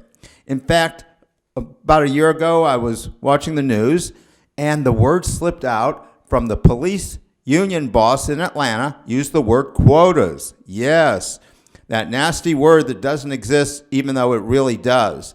So, and someone from Burbank told me if they can't find anything else on you, they check the air pressure in your tires just to get you a ticket. So have a good holiday and write lots of tickets for your quotas. Mr. Spindler. Yes. So again, what have we learned today? We've learned that you're out of control. We've learned that Mike Bonner will not stand up for the First Amendment. We know that Blondie Bear doesn't know the Brown Act. And we know that Steve continues to lose even more hair every 2 weeks. Yes, and then the poor police chief has to watch this train wreck over here with these 5-star commissioner assholes. And then poor Mr. T-Fang, he has to do all the paperwork when the claims get filed. Violation of the Bain Act, violation of the Brown Act, violation of 42 USC. And of course, he has to tell them the puppet is correct and you are a stupid cunt. And he has to tell you that in closed session. I mean, it wouldn't be done here. So remember, before you took your closed session, ma'am, there were 3 speaker cards. You didn't take public comment on it. So therefore, please take public comment or I'll file a cure and correct you, bitch. Thank you, sir. And we have no other cards, ma'am. Thank you very much. Chief, I would ask you give your report in January, given the press of time and that we're about to lose our quorum. Absolutely. I just comment for the record that there was no categorical use of force this past period. Thank you. Thank you very much, and we look forward to your report in January. Given that we've concluded our agenda, is there a motion for adjournment? So moved. I'll second that. All in favor? Aye. It passes 3-0. Thank you very much. We'll see you in the new year.